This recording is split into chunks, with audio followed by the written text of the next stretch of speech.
jab, uppercut, leave you laid out on the floor. Try to duck and roll, hit and miss, now you counting stars. Should've practiced more, should've hit the mask, get out there more. Claim that you're the best.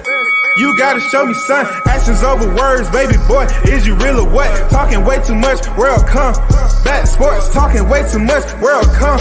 Back sports, talking way too much, world come. Back sports.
Yo, shout out to the hottest chat in the MF and game on a Friday.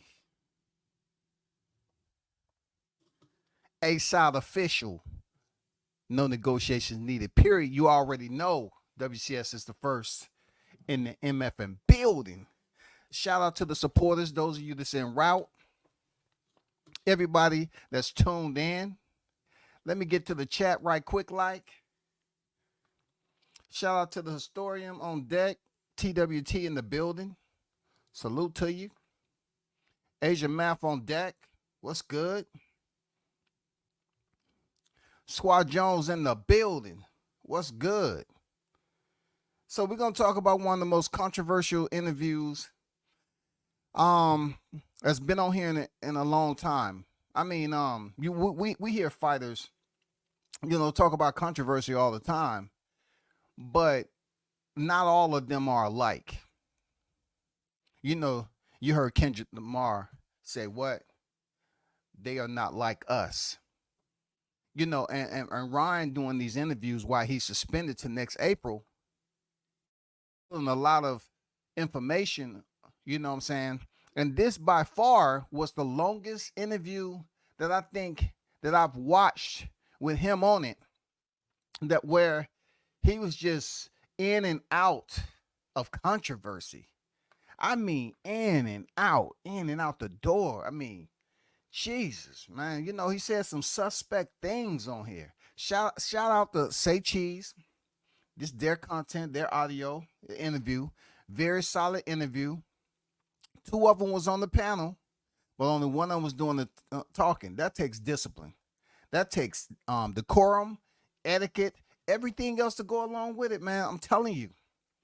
You know what I'm saying? I'm not sure who the other guy is, but the brother was doing most of the talking, and the interview was solid, man. You know what I'm saying? But first, I want to get through this and just give a shout out to those who may have served. You know what I'm saying? I have to start giving a shout out to all the veterans who served. I show my appreciation as a veteran myself. You know what I'm saying? Definitely give a salute and big shout out to the comrades that's living and those who have fallen. I appreciate you, you know what I'm saying, and your service each and every day. Then I give a big thumbs down to the ones who crap on veterans. You know what I'm saying? those that need help, obviously. I'm here to support those individuals that's in the YTC that needs mental guidance. Okay, when I mean by mental guidance, they should have, they should have told you long time ago that they grew up in a rough environment, an environment that's not fit for the normal kid. You know what I'm saying? I'm just putting it out there. Environments like the alleyways of New York. You know what I'm saying? Where one content creator was found since he was in diapers. You know what I'm saying? Just strolled out in the alleyways of New York City, having to survive, being kicked around by passerbys. You know what I'm saying? Didn't know what mommy and daddy meant. You know what I'm saying? None of that. Was fed scraps, leftovers, even that of pet food. You know what I'm saying? I mean, you have to understand this stuff exists, and that's why you hear these individuals who are scarred. They'll come on the YTC and speak of other individuals, especially when they hate on veterans, like this individual right here, and this I'm going to get down to it. Just like this is mental health, y'all. This is something that significantly needs to be supported and recognized. Just like with Ryan Garcia, he spoke on mental health. Now WCS has to speak on mental health too, when it comes to overall picture and dealing with people with mental health deficiencies and dilapidation and degenerative, freaking diseases. You have to pray. You have to do more than just pray. You have to show your support. Wait, you call your service. I know you don't call me nigger. You said F you for your service. You are. I You're mean, You're a nigger. Look, I understand. You're a nigger. I understand. You're a nigger. Yeah, I hope you do understand. I understand. You have individuals that need mental guidance and continue to do your job just like I'm doing my job, and basically giving them the exposure that they need so that they can submit themselves, or let me take that back, admit themselves to the local asylum to get help. Okay, let's get down to business. Let's get down to this audio. Say cheese. Ryan Garcia, he was on some other type time, y'all. Ryan Garcia is suspended, but he's still making his rounds. I know you want to hear what WCS have to say about this, so I'm going to give you my reaction to this video. And shout out to Say Cheese. This is their interview. And also Ryan Garcia.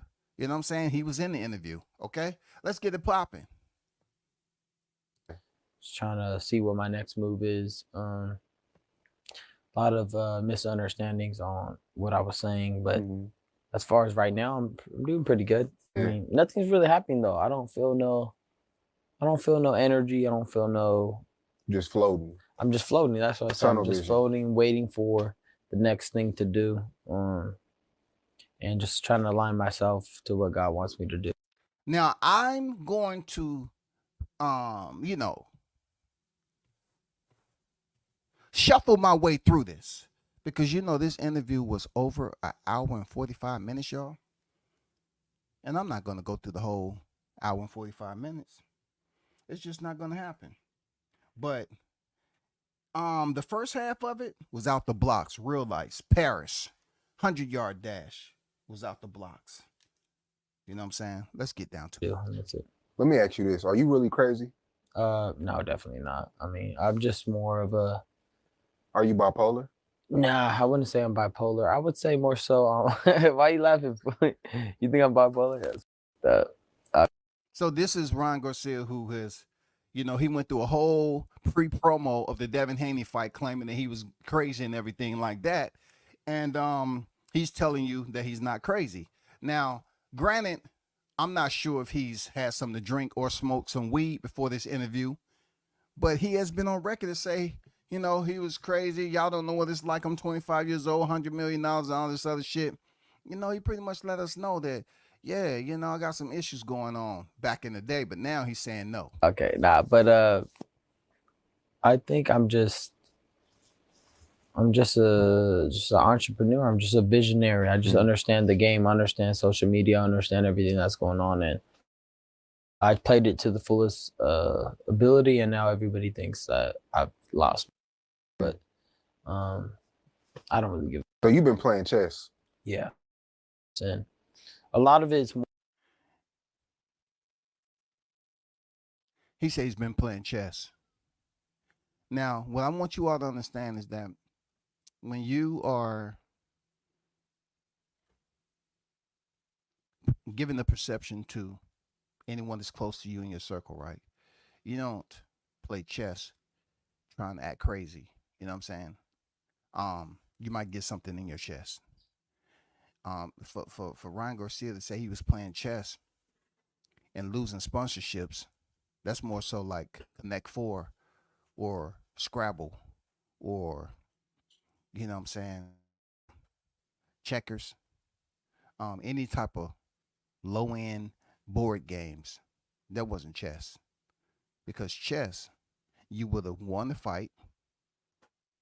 They wouldn't have said you came back with Osterine, but yet you could have talked about it after the fact, knowing that there wouldn't be any type of investigation. More so just trying to bring excitement, trying to bring entertainment, but also trying to bring people to awareness of what's going on in the world at the same time. Such as, you know, what I was talking about, the Bohemian Grove and all these higher elites that are controlling the world in a way, and how, you know, they're anti-God, they're anti-Christ, and they're anti-everything that's good in the world.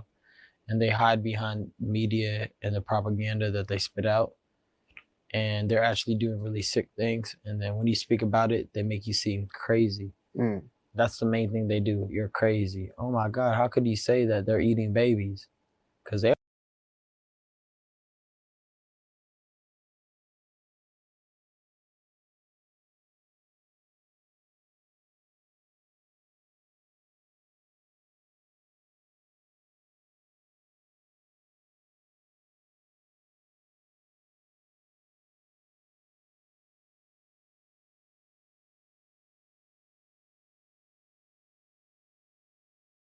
are. What the f am I supposed to else to say? They're doing it. And it's just a weird cult type of thing. And a lot of, you know, Hollywood's a part of it. A lot of other people are a part of it. So I just didn't give a f and I started saying the truth. But, you know, like I said, they're going to make you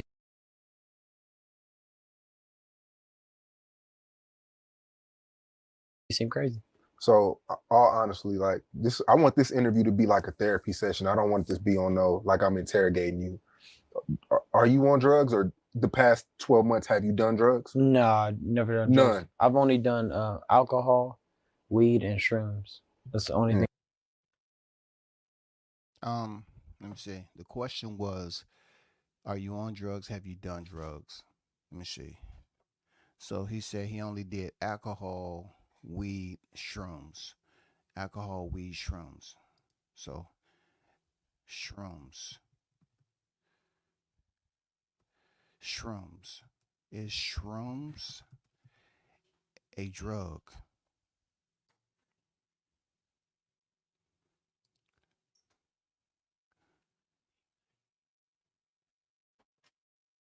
Shrooms or magic mushrooms can produce euphoric feelings and possibly relieve mental health conditions. However, there are some risks to aware of in only few cities. Okay. I could have sworn they were absolutely, depending on where you get them, you know what I'm saying, they was considered a drug.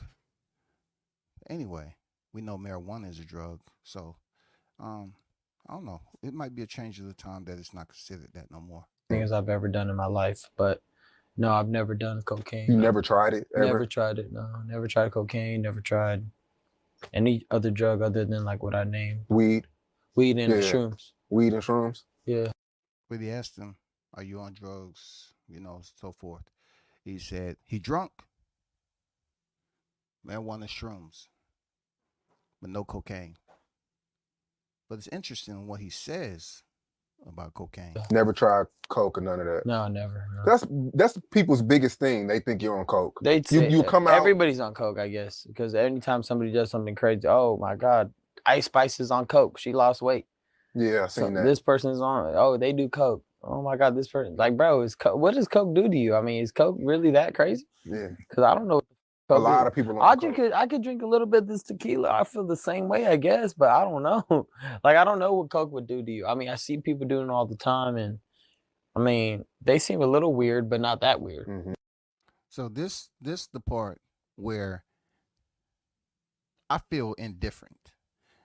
You know, I feel that Ryan Garcia is getting some complexion for the protection therapeutic exemption pass because he's drinking tequila on set and he's told people he's a drinker, right?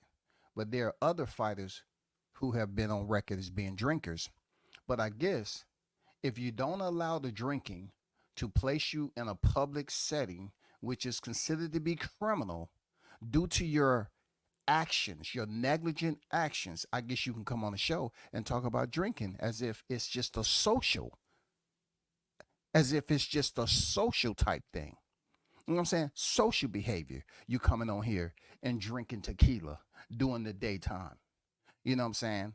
And it's okay. I guess if you don't allow it to get you in trouble and it becomes criminal due to your poor decisions, I guess you can say that you're a drinker and a weed smoker.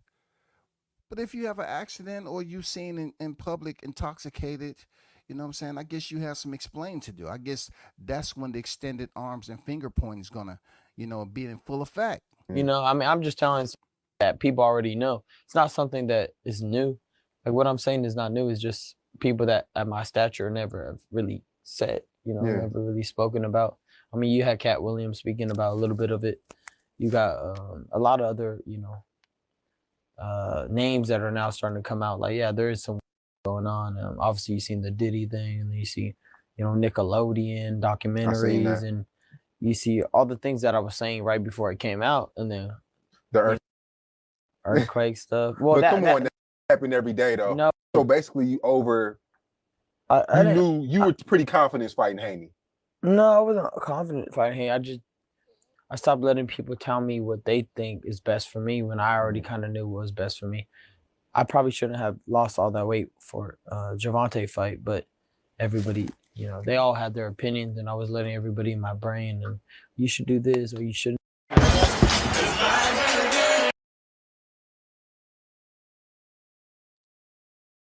It was a very confusing time, and by the time I got to the fight, obviously I had a broken rib and everything else, but I mean, that. Now he said he had a broken rib. That kind of leads back to the left hand that Gervonta landed to the midsection, and when the referee, concluded the count, he turned around and you can hear Joe Goose and said, "Did he hit you in the rib? That rib?" I'm saying you was cleared for the fight though, Ryan. You was cleared with the broken rib or whatever the case may be. And if you had a broken rib, was it in a healing process? Because you're not fighting with a broken rib and throwing any type of punch with intensity with a broken rib. It's just not happening. It's just not happening. And believe me, if you would have had a broken rib and Tank hit you with that left hand, you should have been in the fetal position. That happened. I don't really want to go back to that too much. But I learned a lot from that. I wouldn't let anybody try to negotiate the way they did, that time around. The dehydration clause. All that stuff, I kind of wanted to give, I sacrificed, whatever I thought was what I should have did was for the fans. And obviously that got me to a place where I lost and I didn't feel my best in the ring. And I didn't really even get my ass whooped that bad, to be honest. I mean, I got dropped once, and I kind of pretty much surrendered on the body shot because I had no energy left. I had no, power left. I didn't have nothing to give. So there was no point of fighting. But as far as the boxing match, it wasn't too much better than me. We were going back and forth, pop, pop, pop, pop, pop, pop, pop. I mean, nobody was really that much better than each other. But if he fought me in a fair fight, which I don't think he will, but it would be much different. A fair fight at what weight? Probably 145, 143. I would do it. 143 would be my lowest. 145, I would like it to be there, but obviously, Gervonta, he likes to do it his way. Talking about watch when I get in the ring. Yeah, you were a heavy underdog that fight. Yeah, probably because of my antics, but you know, obviously they would have gave it to the champion, and obviously he was undefeated. And Antics. Be very clear. Antics. Ryan Garcia is suspended, and he's going to speak about why he's suspended. But those were antics, y'all. You have to understand that certain people want to speak on this because it's convenient for them. But the very same people out here talking about mental health is unqualified because they themselves is mentally deficient. They're called mentally ill, asylum escapees. You know, kids that was in special ed. You know what I'm saying? I mean, when it comes down to this antic stuff,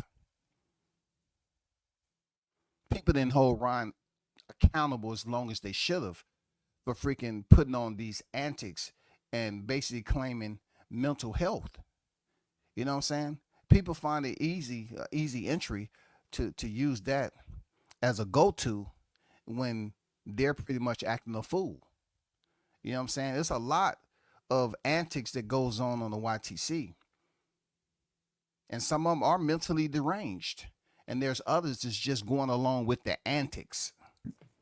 looked like he was, you know, on his way to becoming the next Mayweather. But I knew what I was in there for. I knew what my purpose was. And I had a belief in myself, and nobody was going to take that away from me. And I'm a great boxer. You know, I really have not lost except the Gervonta fight. So they were kind of underestimating me in a way. I feel like. So, I mean, going into that fight, you knew you were going to win? I did know I was going to win. Yeah. And some of my camp didn't even think I was going to win, to be honest. Yeah? Yeah, I would say so, right?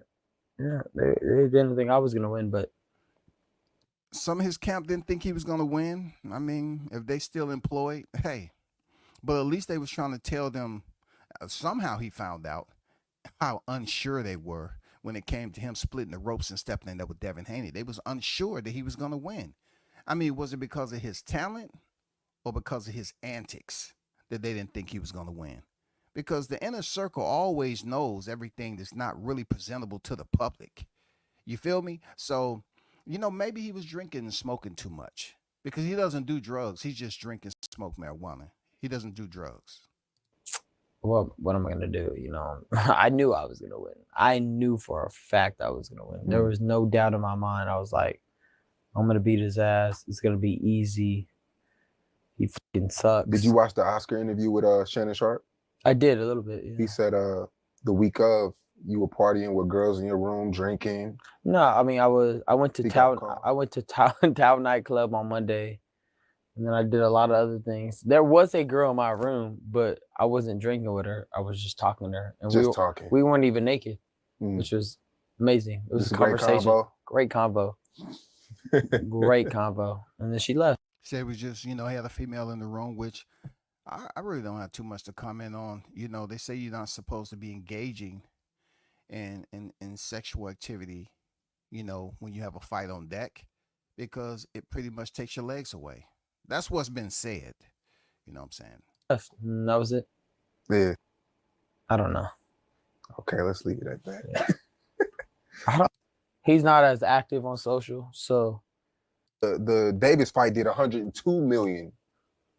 That's how much it made. Me and Davis are the faces. I mean, we still gotta see who ends up at the top at the end of the day, but without a doubt, me and him are neck to neck. But he's not as active on social, so I feel like I'm putting more work to be the face of boxing. I guess he could be like, well, I don't need to work, but in life, you know, especially in this day and age, social media, you got to put in the work. You got to do interviews. You know, the crazy part about it is that that's the intrigue about how Tank is going about these pay-per-views, because at this point in his career, I mean, people are showing up to see him fight on pay-per-view.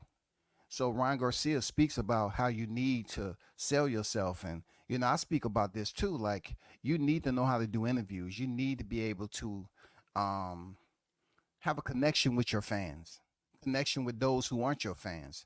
Try to give them a reason as to why they support you as a fighter. I agree with him to that aspect, but Tank, he's not really out here like that, and people still curious. He's got people curious to the point of wondering when he's coming back to the ring, because when he returns to the ring, he puts on those type of fireworks that they're looking for. So he has the dynamic. Garcia, I mean, he has his side of, the social media community and those individuals that support him for whatever reason they support him. But he still has work to do when it comes to Tank and the numbers. You know what I'm saying? Tank doesn't have to be on social media like that, clowning at any point, because he's level changing right now. He's level changing. He's already level changed, really. You got to be, there for the people. If you're always just quiet until you have a fight, you're gonna die down. Nobody's gonna talk about you. Everybody's trying to gather attention nowadays. So it's entertainment.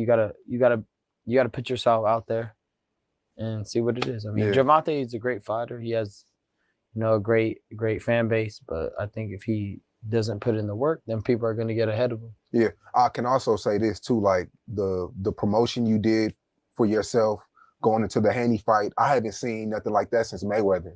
Or even like Muhammad Ali. Yeah, like the shit is really like boring for real. Like, it is. And it's very few people that, because I like Boots. Like, I'm really from Philly. I like Boots. Yeah, like but Boots, he doesn't really talk a lot. Or he doesn't. He doesn't make it a show. Like, even before the fight, there has to be a show. Mm-hmm. You can't give the same answers all the time. Oh. See, that's what I was saying about Boots. You can't get the same answers all the time. You can't really look the same. I ain't saying you got to clap your hands and stomp your feet and dance around for the public. I'm just saying, have some charisma about yourself. When people know that you're about to walk into the light, cameras rolling, they're not going to get the same energy. Yeah, like, damn, you got to find the PR team. That I agree with. Oh. Nonchalant. Like, I'm the best fighter. Nobody wants to fight. People already heard that. How about you fucking flip over a table and say, let's fucking do this right now. Terence Crawford. Where's your balls at? Like, come on, tell everybody you want to beat his ass. Why was you coming for Terence Crawford 2 weeks ago, though? Him, too. He wanted to come at me on the interview talking about want to co-sign Logan Paul when he was saying, oh, what's wrong with Ryan? Stop saying what's wrong with Ryan Garcia. What's wrong with you? You guys are just fucking idiots. You guys don't understand that I understand what I'm doing. You guys are fucking dumb. Terence Crawford is dumb. Logan Paul is just, he knows what he's doing. He knows his brother's done crazier shit. So why don't you say something's wrong with your brother? Your brother's done a lot of crazy shit. The fuck are you talking about?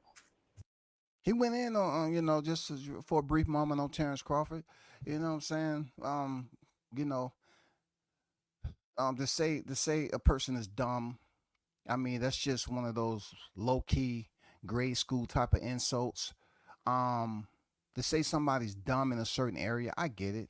The man is in his mid-20s, and he's saying that Crawford may be dumb for what he had to say about the situation. But when people call you dumb, it don't matter what they're calling you dumb comparable to the situation. It's just people look at it like you're, he calling him dumb because he's a dumb person. He's not that smart, period. You know what I'm saying? And people say that about Ryan, too. They say Ryan is dumb because you up here losing sponsorship. You dumb to basically jeopardize, going in there fighting Haney, and you was drinking and smoking weed, on the week of and on the day of or whatever. And just the whole point on, you going against the elites. People will call that dumb. People will call that, tarnishing your career. You're up here fucking with people who really didn't help you sign the contract to step in the ring with Devin Haney, but yet they influenced the outcome of such a performance that you had with Devin Haney that ultimately caused your fight, your biggest win, so to speak, to be a no contest. I think that was dumb. Oh, food? Perfect. You go, oh shit. Join the interview. Oh. Yeah, we're in the interview. No, you good. You can just put it right just there. Just put it right here. No, you can just keep it right here. Yeah. Perfect.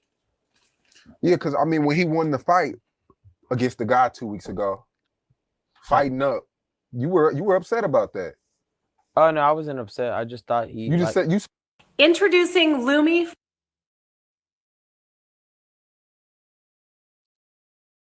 stop stealing boxing money. Yeah, because you stealing so much money for putting out mediocre fights that nobody's gonna fucking watch. You just robbing money for my friend Turkey, and you acting like you're some fucking top dog. You can't even beat this dude's ass. That wasn't.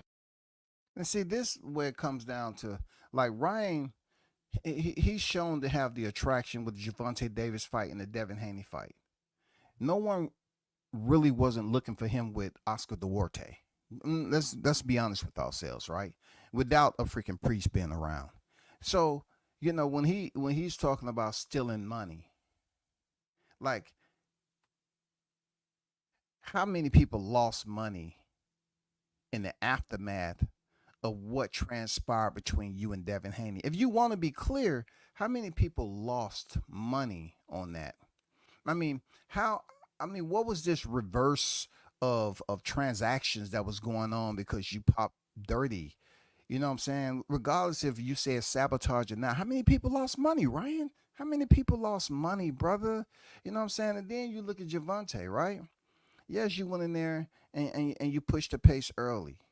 But at the end of the day, that was your biggest fight. You was going in there and you could have shocked the world, changed your entire career, place yourself on a pedestal that would be considered the idolatry of boxing. You know what I'm saying? They would consider you semi-great at that point, being that you dispersed. You handed Tank Davis his first loss, but you got to stop. You got to stop, just like the very same fighter that you betted 20 grand on. You remember that, Ryan? WCS remember. WCS remember when you sat behind in your black and white attire with Errol Spence and Danny Garcia right there, and you approached and made a bet on a fighter that you never got along with.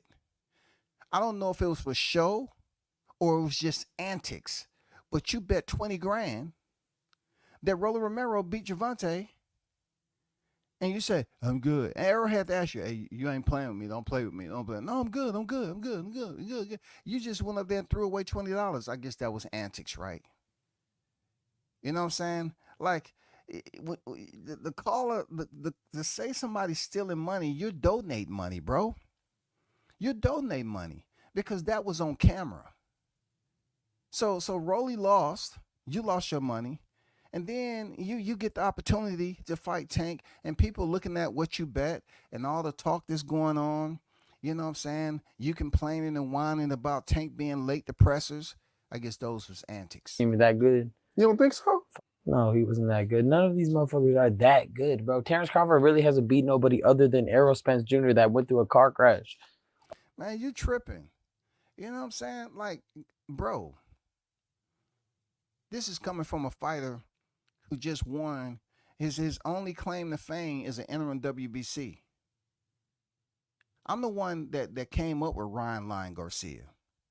I remind people of that because I just didn't make that video when he was leading up to the Devin Haney fight. I made that shit a long time ago. I put him at the Capion. He's the only fighter that I made a video like that when he was on Mike Tyson's podcast talking about, if you don't take this fight with me, your career will forever be tainted. And he pulled out. He pulled out, yo. He pulled out like a virgin getting a nut for the first time. Oh, this is not supposed to happen. I'm gone. Something ain't right. But I guess it was antics. I guess that was antics. Other than that, who Terence Crawford has actually beat? Name one guy that he beat other than Errol Spence. That's well known. I think the Spence one was pretty impressive. But name another one. Sean Porter that was washed. He was on his way out. He was on his way out, yeah. Who has he beat? He hasn't beat nobody, bro. He's not gonna beat nobody, bro. Terence Crawford, if he fights Virgil Ortiz and I think Virgil Ortiz might even give him a run for the money. Even though You think so? Yeah, I think so. Damn. Oh. He thinks Virgil Ortiz, and this is his own opinion. I'm not trying to do a reaction to a video and be extremely biased to fighters, but Ron, you're stupid. You're coming off as a person that's under the influence. You know what I'm saying? You have money and you're under the influence. You have enough money to go to the package store or send one of your help out to get you some drink and get you some good premium weed. You know what I'm saying? Because you're not adding up For real. You have to understand, where are you at on the pound for pound list? You have to understand, if you're going to talk about a single opponent that Crawford has faced in his career, the very same opponent that was supposed to be your defining moment, you blew it. You blew it. You blew it, and you blamed it on the elites. But you was busy having the Bohemian Grove and all the elites in your mouth. You blew it. You blew it when you fought Tank. Tank was supposed to be your Errol Spence, bro. Errol Spence and Terence Crawford was on the pound for pound list. You haven't been in that. You haven't been in that type of company. You haven't been invited. You're not recognized when they say pound for pound fighter. You're recognized for social media following. Terence Nah, I Crawford is think- all right, bro. I think Crawford beats Ortiz though. Yeah, he might beat him, but he won't demolish him. I But think. Crawford wants Canelo though. No, don't do that, bro. Terence Crawford is not no, he ain't like that, bro. Terence Crawford is an overhyped bum, bro. I'm sorry. He called Terence Crawford overhyped bum, y'all. Ryan Garcia called Terence Crawford overhyped bum. But you know who's not going to speak on it? These very same content creators is always streaming racism. You know what I'm saying? Just like the female that I, gave audio on early in here. Like she believes that I'm somewhat optimistic about returning fire. I'm not. I'm a freaking retired vet. You know what I'm saying? I'm not optimistic at all. They're not going to speak too much on this, because that particular person may be infatuated with the looks. He might, she might look at, Ryan as a pretty boy. So in her heart of hearts, she don't want to offend Ryan. But why isn't anybody talking about this being racism? Because it's Terence Crawford. And if you heard anything about these cats, they sit up there and pick their favorite. Errol Spence, Crawford, Errol Spence. Now it's Crawford, Ennis, Crawford, Ennis, Crawford.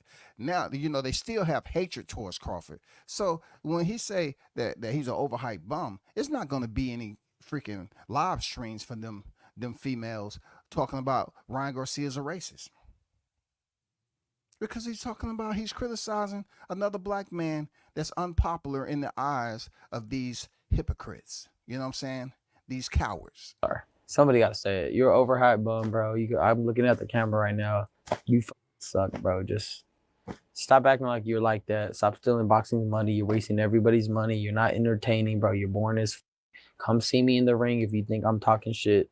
I could do it anytime, You think bro. you can see Crawford? I could definitely see Crawford, bro. What do you mean? I was you one don't of the think he'll best take- fighters in the amateurs, bro. He was too. I've seen many fighters like him too. Trust me. What is he? What? Hey, one thing about what Ron just said, seeing Crawford, I believe he can see Crawford. He can. A lot of fighters see each other when they step through the ropes and they being introduced by the announcer. I guarantee you he can see Crawford.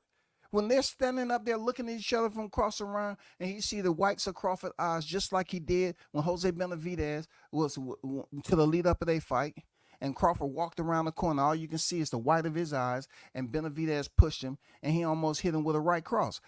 I'm pretty sure he can see Crawford before the opening bell. I'm not saying, real talk, Ryan Garcia is a little bitch when it comes to aggressiveness in the ring. I'm not saying that.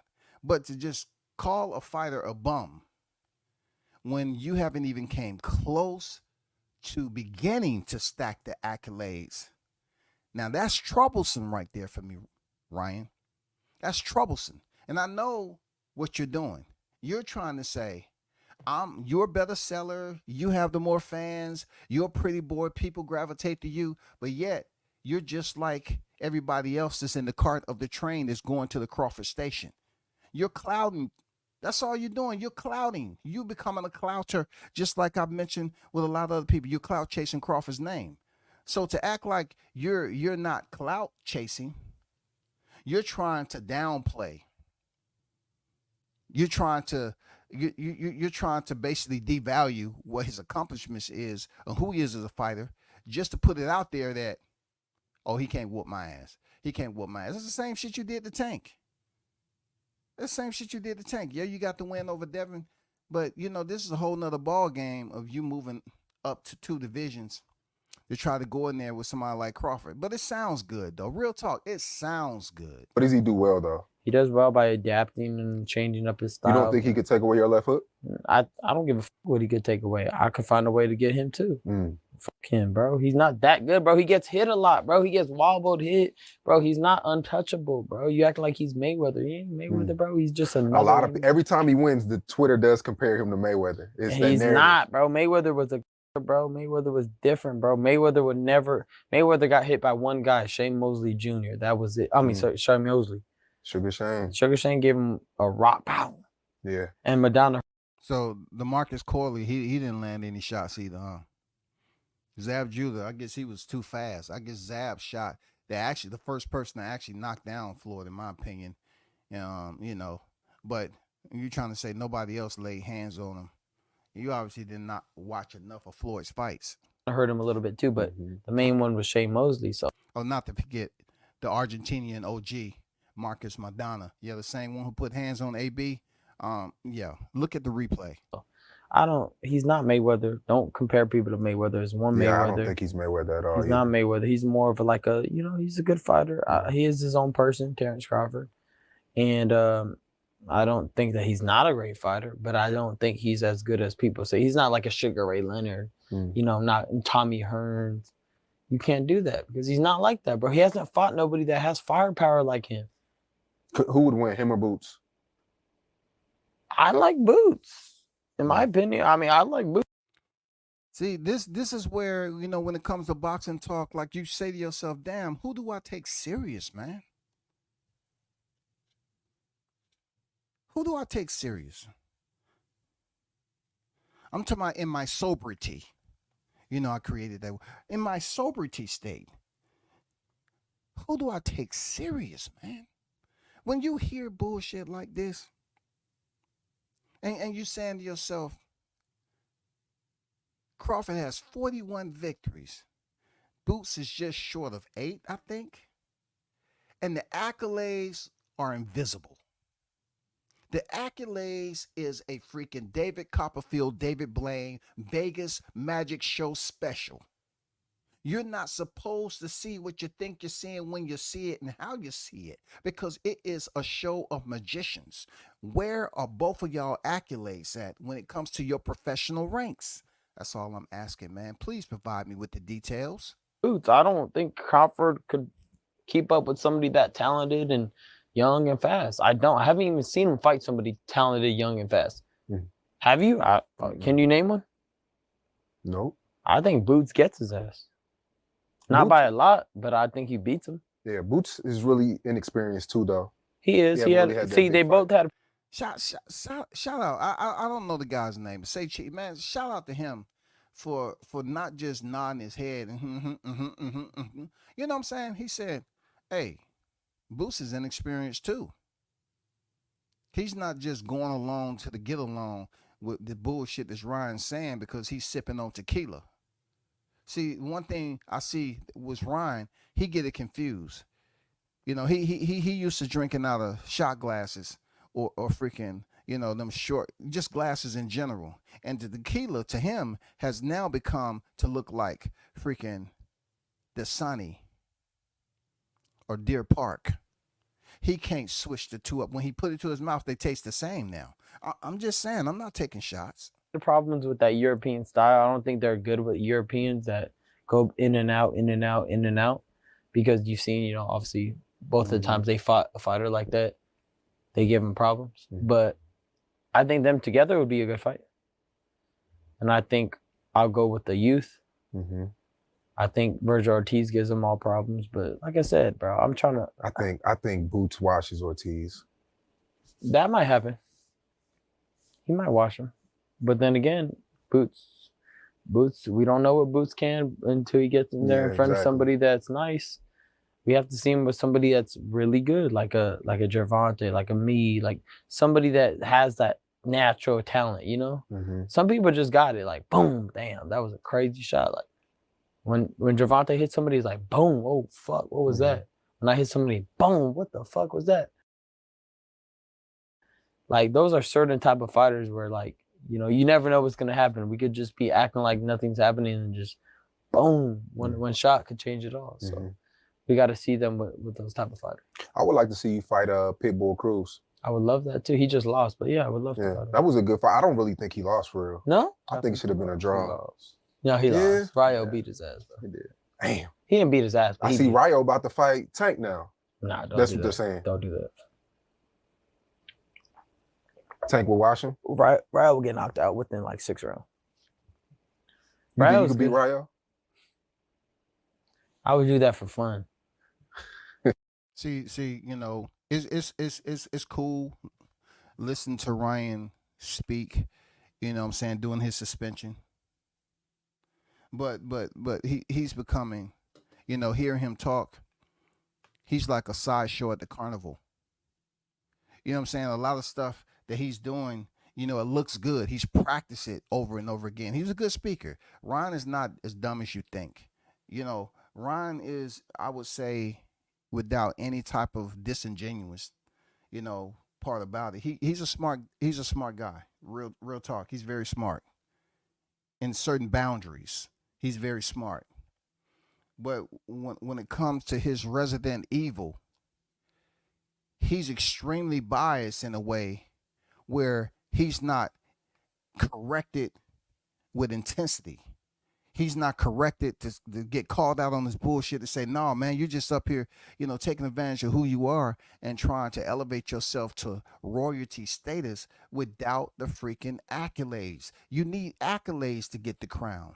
Those accolades doesn't come with shitting on those who have earned those accolades to give them the crown and glory, to hold down the throne, Ryan. You're not him, bro. You're not him yet. You're still in your 20s. You're not him to win. But, you know, hearing some of this bullshit he's talking about, you know, just picking and choosing who would watch who was this, who was that. Why they haven't did it yet? Why is it taking them so long? Why is it taking them so long? If Boots will watch Crawford, why is it taking him so long? Why don't you push for the fight? Why aren't the people talking about, well, Boots planning on moving up to 154? I like to see him fight Ryan. Because you're suspended. In clean English. I'm talking about no tequila. Ryo's he's a kid, bro. He's not gonna win, bro. He's a good fighter, bro. Trust me. But me and Tank, I think myself, I knock out Pitbull Cruz. I don't go to the decision. I would sleep Pitbull Cruz. Yeah, he'll pressure you all fight. Please. I dealt with that my whole life. So yeah. Mexican fighters in Southern California, that's all they do is fit pressure. So that wouldn't be something new to me. He knows I would beat his ass. That's why he never accepted the fight. I can't tip my hat to you taking the big fights though.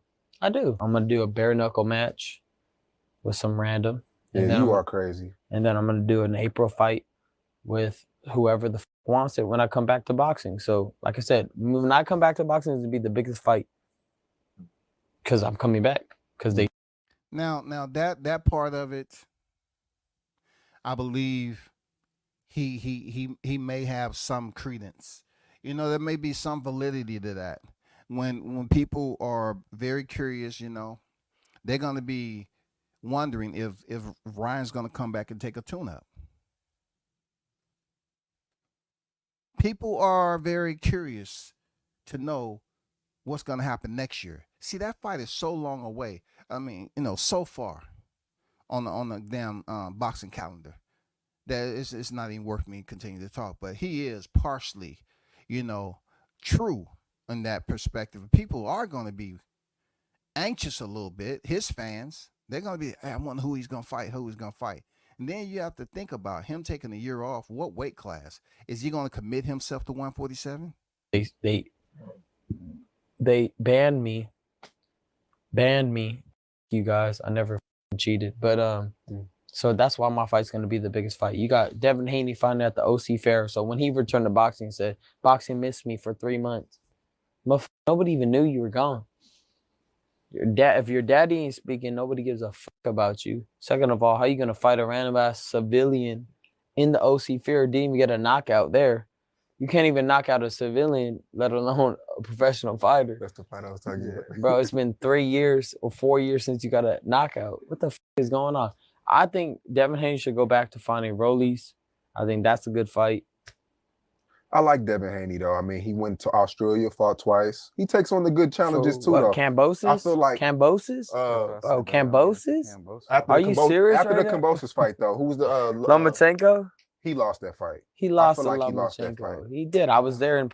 So you see how he just all these fighters is being mentioned, and once again, to all you race baiters that's out there, the content creators that love talk about how non-black fighters criticize black fighters. You see they're quiet on this. They're not going to do a reaction to the Say Cheese video because they don't care about who's being shitted on. Or do they? I just haven't seen the ABCE because you know they're always keeping the dick in their mouth. So I got to say the ABCE. I haven't seen the guy over there or something. I haven't seen him on there, you know, after the Haney loss. You know, I'm not sure where this shit is at. I'm not sure. I'm not sure where certain individuals that can be explaining this, you know, a little bit clearer, for real. Because why isn't people out here trying to shut, you know, Ryan Garcia up, man? Why are you just letting him get away with all this damn criticism? You know what I'm saying? Downplaying Devin. One thing I won't do is downplay the fact that he did beat Cambosis under adverse conditions over in Australia. I'm not going to be a hypocrite. I'm not going to be a hypocrite and say, well, you know, it was Cambosis. Even though I said sometimes, yeah, it was Cambosis, but he got it done twice. When he was a challenger and when he was defending. But Ryan is just taking a crap on damn near everybody. But yet he needs to be understanding. He need to wipe his own nose and see where he's at when it comes to the accolades. Because, you know, you have an undisputed and you have a WBC champion at 140. This guy is going to go off looks. How long is that going to last if you can't win a title? Are you going to become the Rolly Romero? Are they going to have to put you in a position where it's full of controversy on how you actually win your first title? I feel like he lost that. It was close. It was close. I think Haney edged him in the 10th round. Haney, it was close. It was definitely close. Really close. But for you to fight a guy that's 126 pounder and you gain up all the way to 165 and you can't put a beating on him, that shows that you're really not like that, bro. That's true. I mean, If Tank gets in there with him, I get in there with Lomachenko, I'm too big. I'm just going to beat the out of him. Because there's boxing and then there's like, this guy's too big. Do you see yourself going up to what? I'll go up to like 154. Okay. My highest I think I'll get to is 160, but I'm going to start fighting at 147. Yeah. So he has future plans for 147. You heard it. He has plans for 147, which would be great. Him, T.O., they need to move up to 147 and try to get it popping to see if, you know what I'm saying, they can unify the vision, bring some life, you know what I'm saying, to bring some oxygen back into the 147-pound division. But next year, we can't wait till next year. We need to see some start immediately. And I don't know who's at 147. Who's at 147? I don't know. Right now, everybody's vacant. Everybody's going up. Everybody's 154, right? Yeah. I'll be at 147, try to win a bout, and then go to 154. I just want to chase everybody down and see what they got. Do you feel like because a lot of 154 pounders, they're slow. You know, they're very slow, and I could take advantage of that easily. Like the guy that Virgil Ortiz fought, I would beat him up. That was a good fight. He was a good fight, but he's very slow, and I'm just gonna counter him all day. Virgil Ortiz. Shakur, the money, the same money will be made for the Devin Haney fight from the Tank shit. No. You don't think so? No, 1.2 mil. Probably about the Haney. Probably the Haney. Like 10, I think 20 a little mil. bit more than that, right? No. Nah. Shakur and Nah, you right though. You right. Me and Tank was like 1 of 1. We had the 5th largest gate ever in history of boxing. That's not gonna be hard to top. I think the rematch with me and Tank would go crazy. Like, I think bigger than the first one. Yeah, you would do that? I would love to do it. Yeah, I've already told him in my DM, do you want to make 200 million in this fight? See Ryan up here reproducing Cap. Let it die, goddammit. Let it die. You and Rolly Romero in the Tank fight ended the same way. Except you was on one knee and Rolly was fighting the ropes too, trying to goddamn get his balance to get up to his feet. You know what I'm saying? Rolly ended the fight with both of his soles on the canvas. You ended the fight with one of your knee touching the canvas and one of your soles. While as you was looking up at the referee and time he finished the count, you stood up. So stop the cap. Stop reproducing cap. You know what I'm saying? Trying to act like it's different when you say something that don't make any sense. He capping your home. He's capping. I'm chasing him down.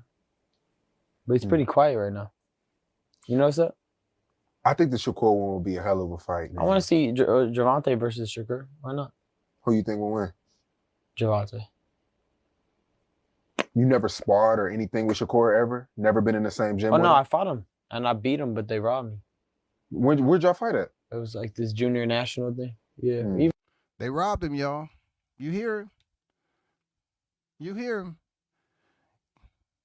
That's what that injectable tequila do to you. He can't get nobody full freaking credit. They robbed him.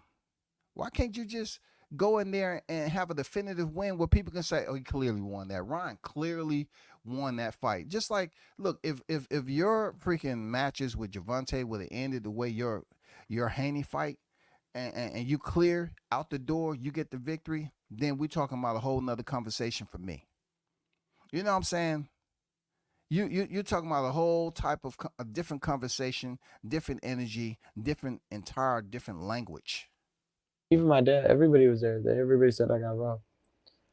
I beat him in the first round, and then back then they used to do points. So they had it 4-4, so it was tied in the first round. Second round, he beat me, so he was up by 2 points. But then the third round, I took off on him. I had him on the ropes. He took off, yo. Just hitting him nonstop, and then I lost by 1 point, and I was like, that slang that he turned the corner. They were when he just fought trying to Javier build him Pinto. up. Scoring systems. They were trying to build Came him in up. with the Yeah, in ice the out amateur, there, they were but trying to the build him up next to go to one. the Olympics, so they weren't going to let him lose. The man is part But of I the beat him. culture. Clearly. Yeah. Shakur just wants a shot. He wants a shot at somebody. I don't know he should fight Cepeda. Cepeda from Golden Boy. Hmm. That'd be a fight, but I think he'll beat him. But Do you think the elites are after you? I think they were for a bit when I was going off on all of them. There was Well, so like- much Matrix attacks. It was crazy. Yeah, you keep saying the Matrix is attacking Bro, you. when And I shit. landed in London, there was a moment in London, right when I got to my hotel, we heard the fucking phone rings and it goes, "Hey, we know you're here. We're after you." Okay, Out there, next. like, what the fuck is going on? They kept us detained in Dubai for a little. I don't understand that. But that's called pedophilia, if you ask me. So I don't want to go too far into it, but you went on the spaces exposing the elites, and you said, did you say you seen certain things Oh yeah, for yourself sure. Yeah, I did. I seen some crazy things, and as a kid? no, not as a kid. Recently? No, when I was 21, and then it was a crazy thing that I kind of like had to have time to digest it and make myself like realize, oh shit, did I just see what I see? You know? Like the elites were trying to touch you? Yeah, for sure, 100%. They always found me, pretty boy, attractive. They found Ryan pretty boy attractive. You know what I'm saying? They found him pretty boy attractive. So there may be some scarring that causes him to what again? Perform with the antics. You know what I'm saying? Because he's thinking about those moments where, they had him putting on mascara and makeup just so he can look pretty and presentable for the elites. We don't know. But you're going to find out later in this video that he says some very, very extremely suspect type of language that make you think, that make you say, oh, if it was a black fighter that said that, oh, it'll be people all on the YTC talking about so-and-so's gay and all this. Yeah, because people that, the people that are actually them, they the ones who talk so extremely abrasive against, that homosexuality talk, because that's what they actually go through in life. So nobody's going to hold Ryan accountable for him, continue to say he a pretty boy and he take you through these, these little time periods where he's telling you just up to a certain point that, yeah, he's seen some things. So if you seen some things, what were you doing? Peeking in through the window? Were you under the bed? In the closet? I mean, come on, bro. You know, I don't think he's telling the whole truth. So they thought I was part of them, and I'm not. So I believe in Jesus. So, you know, God saved me out of a situation. But like I said, people think that it's fake, and then when I show them the proof, because what the elites will do after they know you have information on them, they have things that they can control your mind. Like they could actually erase your memory. That's called MK Ultra. And people think that's fake. I don't give a what people think.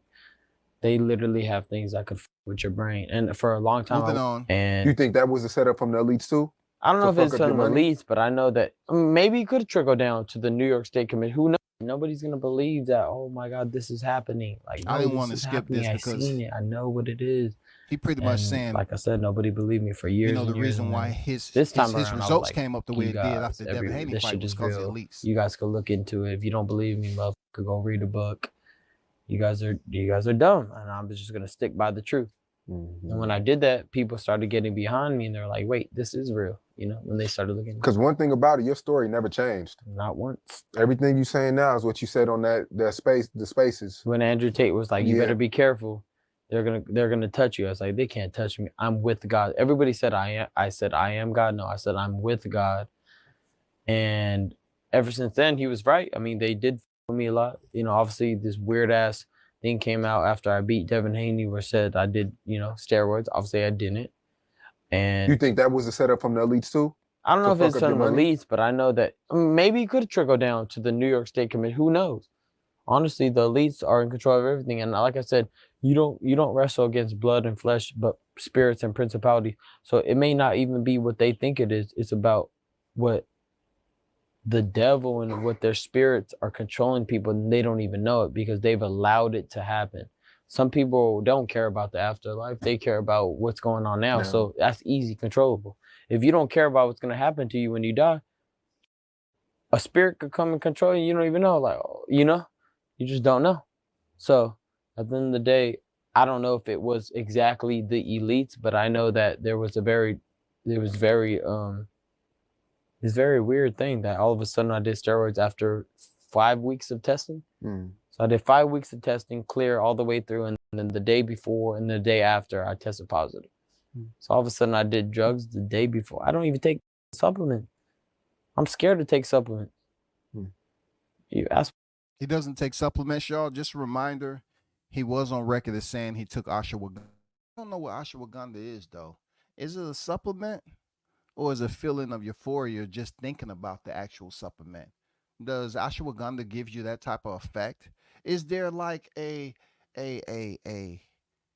connection, a psychological connection, you know, a neural connection? Because he's talking about how, you know, they can erase your memory. Is it something that like they use, the shamans use doing the ayahuasca? You know what I'm saying? Where it takes your brain to something else, and you believe that you took ashwagandha, and you come out here and admittedly saying, "Oh, well, the only thing I took was ashwagandha." It's a supplement, isn't it? Ashwagandha is a supplement. I'm pretty sure of it. That's my coach, Joe Goosen, Derek James. I'll be looking at the fucking tables like, what's in here? Like, I'll be scared. So no, I never did it. So what made the level be up higher than it should be? It wasn't. It was like a billionth trillionth of a gram, and I guess you can't even have that. A billionth trillionth of a gram. So if you have a full size Olympic swimming pool, and you take a grain of salt and you toss it in there, that's how much I had in my system. And they're well. So that's how much he had in his system. Next. He was tapering off. He I don't know how farther they could take it. That's how I see things. Like they like to test on what they're capable of getting away with. Ooh, can I make him wear this? Or can I touch him here? Will he say anything? You know, you never know. These people are sick individuals. They're you know, they're sex addicts, and it's a lot of. You know, I can't say this at this point in time. Ryan Garcia hasn't been seen in the dress yet. I'm not sure if he had a purse on. I have seen a lot of fighters donning the purse. I don't know. I don't call it a man purse. It looked like a purse to me because the first ones I seen that actually, you know, started shoulder strapping was women back in the day. You know what I'm saying? And us men, we carried things. We had a backpack on, or it was a briefcase, or something to that extent. But I haven't seen Ryan in a dress yet.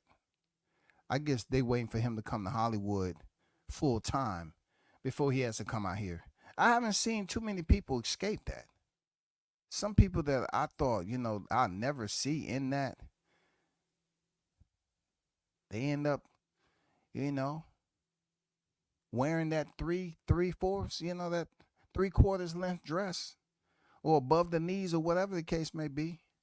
It just saw Busta Rhymes over there dancing in a freaking red outfit. I was like, God damn! Now I'm gonna have to go through my playlist again and delete some more songs from artists that may have I slipped up and put in the playlist, not seeing what I'm seeing now.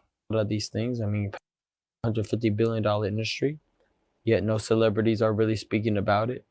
They just stay quiet. While all these other movements you get behind, but pedophilia for little kids, it's like everybody shuts the fuck up. It's annoying at one point, and that's why I kind of like chilled out, because no matter how much I've said it, nothing. Now, Michael B. Jordan, where are you at? And all these people that want to fucking be LeBron James, all you guys want to be activists, all you guys want to be political type of stances and have influence, where the fuck are you? Where are you guys gonna speak up against this horrible, sick thing that's happening in the world? But like you say, when they stand up, they miss out on opportunities because they're going against. For sure, because somebody is a pedophile, and they were like, "Oh, we can't." You can't rock with him. What if they find out that I'm a pedophile? Yeah. So that's how it is. It's all a blackmail thing. That's why Jeffrey Epstein had a blackmail ring. Mm-hmm. All these people have like secret blackmail things that they do with each. And must I remind the listeners, this is one man's perspective. That's it. It's just the one man's perspective. Other, and then that's what keeps them like tight, so they don't speak on what they see. You see Trump, he's about to put out a new bill to give people the death penalty if they I'm gonna touch move forward kids a little bit. That's why they won't let him be elected, win, and I beat him easy. You didn't see that coming at all? Fuck no. Do you cry often? I cry sometimes. I think it's so good to cry sometimes. Yeah, I'm just thinking, me as an interviewer, right? And I've been on record as saying, I like interviews, but I don't, really get into it often, and people always say, oh man, your channel grew if you came on camera. Man, come on, yeah, whatever. But look, I'm looking at this, right? If I would have asked him, anybody, if I would have asked anybody that I've had the chance to speak to, any boxer, say, being that you went through one loss in your career, let me just say Jermell Charlo. When you went through that one loss in your career with Tony Harrison clearly outboxed you, is there a point in your life after the fight when you had downtime? Did you ever cry? Did you cry to yourself? Did you find yourself in emotional release in that mansion of yours? You know what I'm saying? Or were you driving to the store or just going on a freaking Sunday drive, and as you was going down the highway at 140 miles, you just start crying? I mean, he would be on there like he did the other guy. Hey, don't interview that guy. He don't know shit about boxing. He asked me about my personal life. I mean, it has to be an interviewer like this that's basically gained the trust to ask somebody a question like that. That's all I'm saying. You know what I'm saying? Like Ariel Helwani. Ariel Helwani asked it. I just want to ask the question. Has it been a time that you cried? Knowing everything you do now about your career? One of those moments where you just feel like crying. I don't know. It just comes out of nowhere. You're like, oh shit. You could be by yourself or with your friends, but most of the time I'm by myself. I have cried in front of people though many times. Just broke down, just one of them days? No, it's just one of those times where like I'm tired of all the shit that's happening to me, Like, I mean, a lot of people that's just on alcohol and weed all the time have emotional breakdown. You know what I'm saying? A lot of times, you know what I'm saying? You just start crying. Hey, it happens. The banning from boxing, just my mom has cancer, going through divorce, all these other things, just one thing after another. They stole my victory away. They gave him the win, and I beat him easy. You didn't see that coming at all?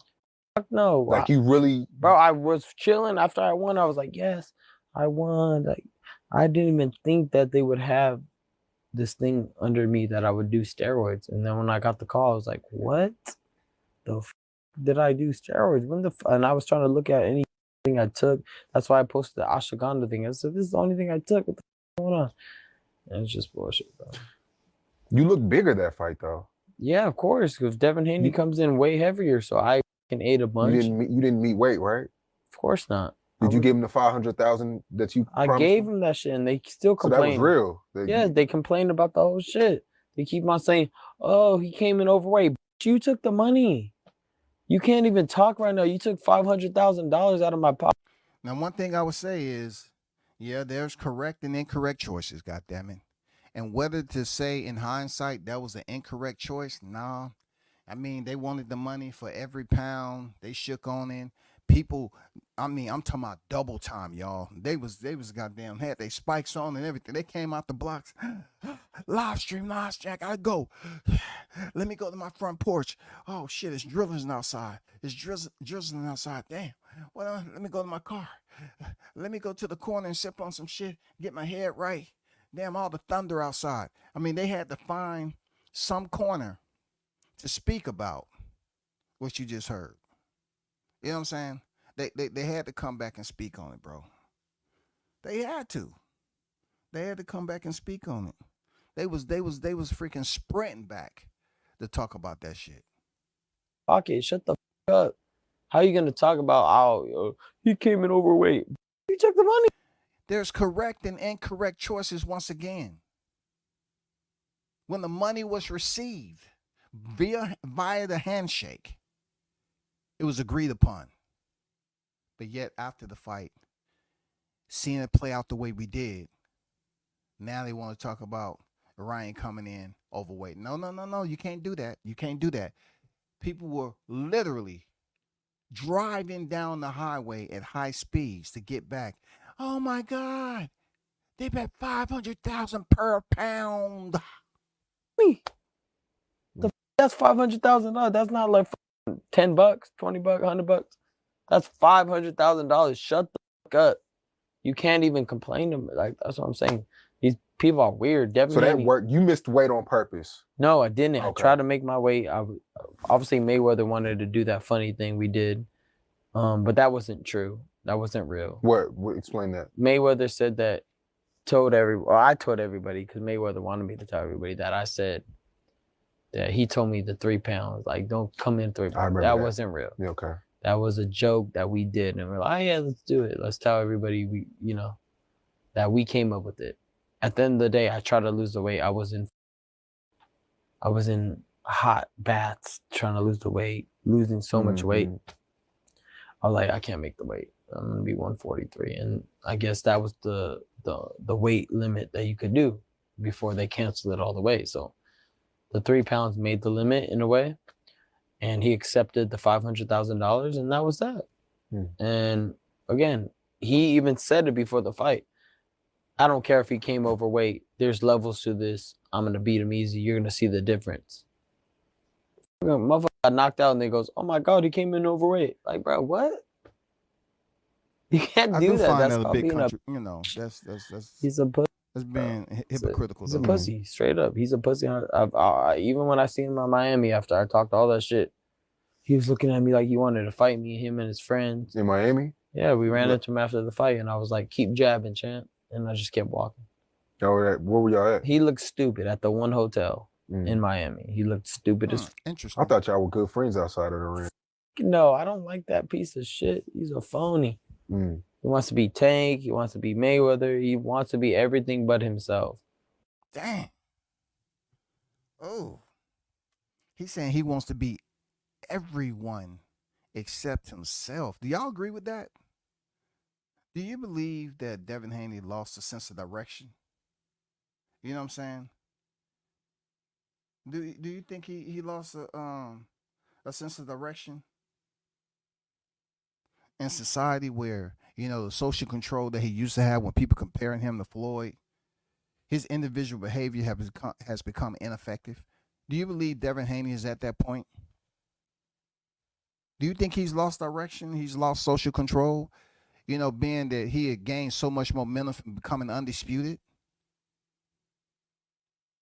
I mean, not just undisputed anywhere, not undisputed in Oakland, but to go to the Aussie double in somebody else's backyard and win twice. Do you think that momentum have all since evaporated? And that's why he has a crisis. He got an internal conflict in himself. That's what it is. He doesn't know who to be. He doesn't know how to be Devin Haney because his daddy take care of him too much. His daddy babies him. He looks up to everybody else but himself, and that's it. That's what he's finding out. He's finding out you got to be you. You got to be a man. Got to grow up. Tell your daddy get out your business and be a fucking man. That's it. Grow the fuck up. I think you have a baby on the way. I'm not sure. He does. So grow the fuck up and man the fuck up. Shut the fuck up and take your loss like a man and continue your life. That's it. Point blank period. Everybody respect you after that. Well, let me see how do I respond to that. I mean, he's talking about being a man. He's talking about take your losses one. I get it, Brand. You know, there's not much I'm gonna comment because clearly, you know, in my time of covering combat sports, I've never read any type of criteria that says that performance enhancing drugs guarantee you a win. Guarantee you a win as a combat practitioner. The reason why I say that is because covering BJJ and my liking to the sport, it doesn't have testing. It's all for one for all. You know what I'm saying? You can either be on pads or you're not, but that doesn't mean the ones who's going to the IBJJ F or the ADCC or just what they recently had, the CJI. You know, them cats can be on performance enhancing drugs. That doesn't mean they're going to be a BJJ world champion. It doesn't mean they're going to be a BJJ world champion because they come in there freaking jacked up off PEDs. But the sport itself doesn't test for PEDs. And still they're able to function as they function. Yeah, of course there's some freaking some very serious creators of adversity that goes on with the cohesiveness in the sport or the camaraderie in the sport. But they don't test. That's one thing I like. They don't test. You know, you have some practitioners that's crazy, you know, but this Devin Haney and Ryan Garcia fight, performance enhancing drugs don't give you skills. Nor does it allow you to enhance your ability to intellectually freaking troubleshoot or make adjustments of your opponent. They don't give you that neurological competence. They don't enhance levels like that to say, oh man, I feel like a genius. I feel like I'm Neo. When you got the call that day, how did you react? What? That you Steroids? they gave you the L, yeah. I was like, fuck you guys, I'm gonna start trolling. I started trolling right away. Did they give you an L or did they just do it? It was just no contest. They said no contest, right? Was no contest. So you still got. Well, when did y'all do this interview? I mean, this fight happened earlier this year. You know, April 20th. God dang. I mean, well, that one to. I have a one loss, Okay, but yeah. no contest is whack, bro. Who wants a no contest when you beat the fuck out of somebody for 12 rounds and outclassed them? And I was fucking drinking and smoking. Crazy. If anything, I smoked weed and I drank a whole beer the day of the fight. Before the fight? Yeah. You crazy. Yeah. See that, you know, remember he's saying this now. Remember. You know what I'm saying? You know, remember how Ryan Garcia used to be, people? Before he started losing himself. He started compromising the very ideas that got him the social media following. You know what I'm saying? He started compromising that.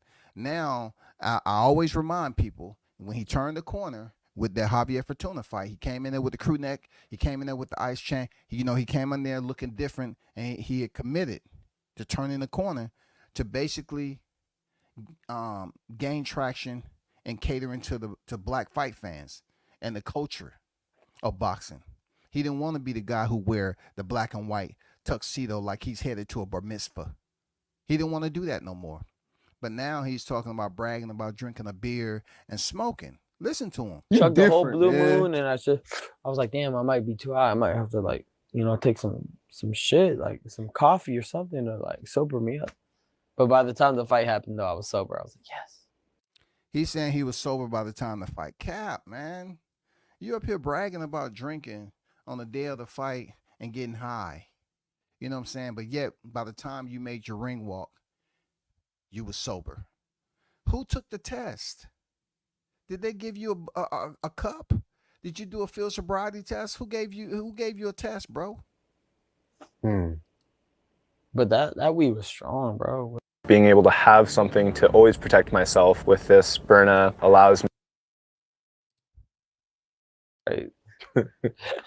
See, he's bragging about how the weed was and everything, but I guarantee you, if this was a black fighter, y'all, they'd be criticizing for not taking the sport serious. They'd be trying to act like, who raised him. They'd be talking about his family upbringing. They'd be talking about, oh, we need to pull his freaking high school records and see how many times he may have been suspended. We need to try to find out, do he have any, sealed juvenile records of him being arrested? If he's smoking weed now, he probably smoked weed in school. Man, we'll be getting super criticized. If a black fighter was up there joking, so carefree about smoking weed and talking about, oh, they got good weed in NYC. And once again, the reason why this is not going to be taken in its totality serious enough, like to set the example and be a role model, because boxing, you only hear certain people talk about, hey, we need to be a role model. Nobody's really being role models in boxing because the sport is grimy, y'all. Did they with any of your money? They made me pay 1.2 million to Golden Boy. So totally I paid like 1.7 million in like fines and stuff. Pretty good out that fight. I mean, what, 10 million? But still, I mean, they took 1.7 million. Yeah. Because taxes, so it's 5 minus 1.7. It's not that much. Think about it. Gervonta, I ate. How much you make off that? Like 40 million. So that was good. But I'm saying, like, I know. I see why you want to fight him again. He want to fight me again. Yeah, that too. I'll see why he wants to fight each other, because at the end of the day, that's the most chicken he made too, right? Exactly. Yeah. There's no way he's not gonna make that much money without us. I think him and Shakur wouldn't do that, right? No, because you bring a lot of Mexican fans too. I don't even think because the best pay-per-views are Mexican and black. Yeah. I mean, from the beginning, Yep. I mean, let's be real. So I don't know. It's just like people like to watch two races fight. I mean, let's be real. Manny Pacquiao, Mayweather. Yep. The Races biggest fight. mean everything. Conor McGregor, Mayweather. Yep. The biggest fight. You never really see two black men fight and they make a bunch of. That's in every sport. Except Tyson and Holyfield. Yeah. They made pretty good money. Right? Yeah, that's in every sport though. I mean, you see it's rare though. It's rare. You see the Angel Reese Clark shit. Yeah. Stuff like see, that. But see the Angel Reese Clark it's like shit a low is key race thing, but it's not. Races always bring more money in because there's a lot of robots that be like, oh my god, I'm gonna go for my race. I'm gonna go for my race. Like some like low IQ people, but at the end of the day, So I mean, damn. So what's your money management like? I mean, you get. See, one thing about this entire interview, which I chose and selected not to speak on to, we damn near halfway through the interview, 45 minutes in, right? Is the fact that I really didn't hear any deep or pressing questions about his rant. And it's a black man that's interviewing him, but I really didn't hear it. Maybe it's at the end of the interview. I didn't hear it. I haven't heard anything about that yet. You make all this money off one fight. Are you going crazy? Are you putting it away?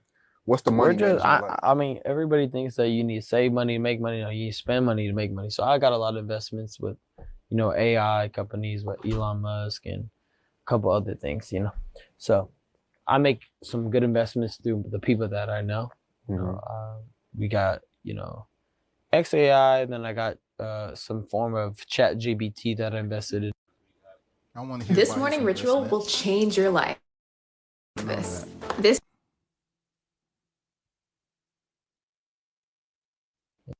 morning ritual will change your life. Come on now. You But go everywhere with security and shit? I have 24/7 security. Yeah. Because I mean, when people see you out, I know they try to. Yeah, it's crazy. You never know. One time, who. no, but one time I went to like what was it, Hollywood, like the Strip. Oh my God, that shit was crazy. Remember that? That shit was nuts.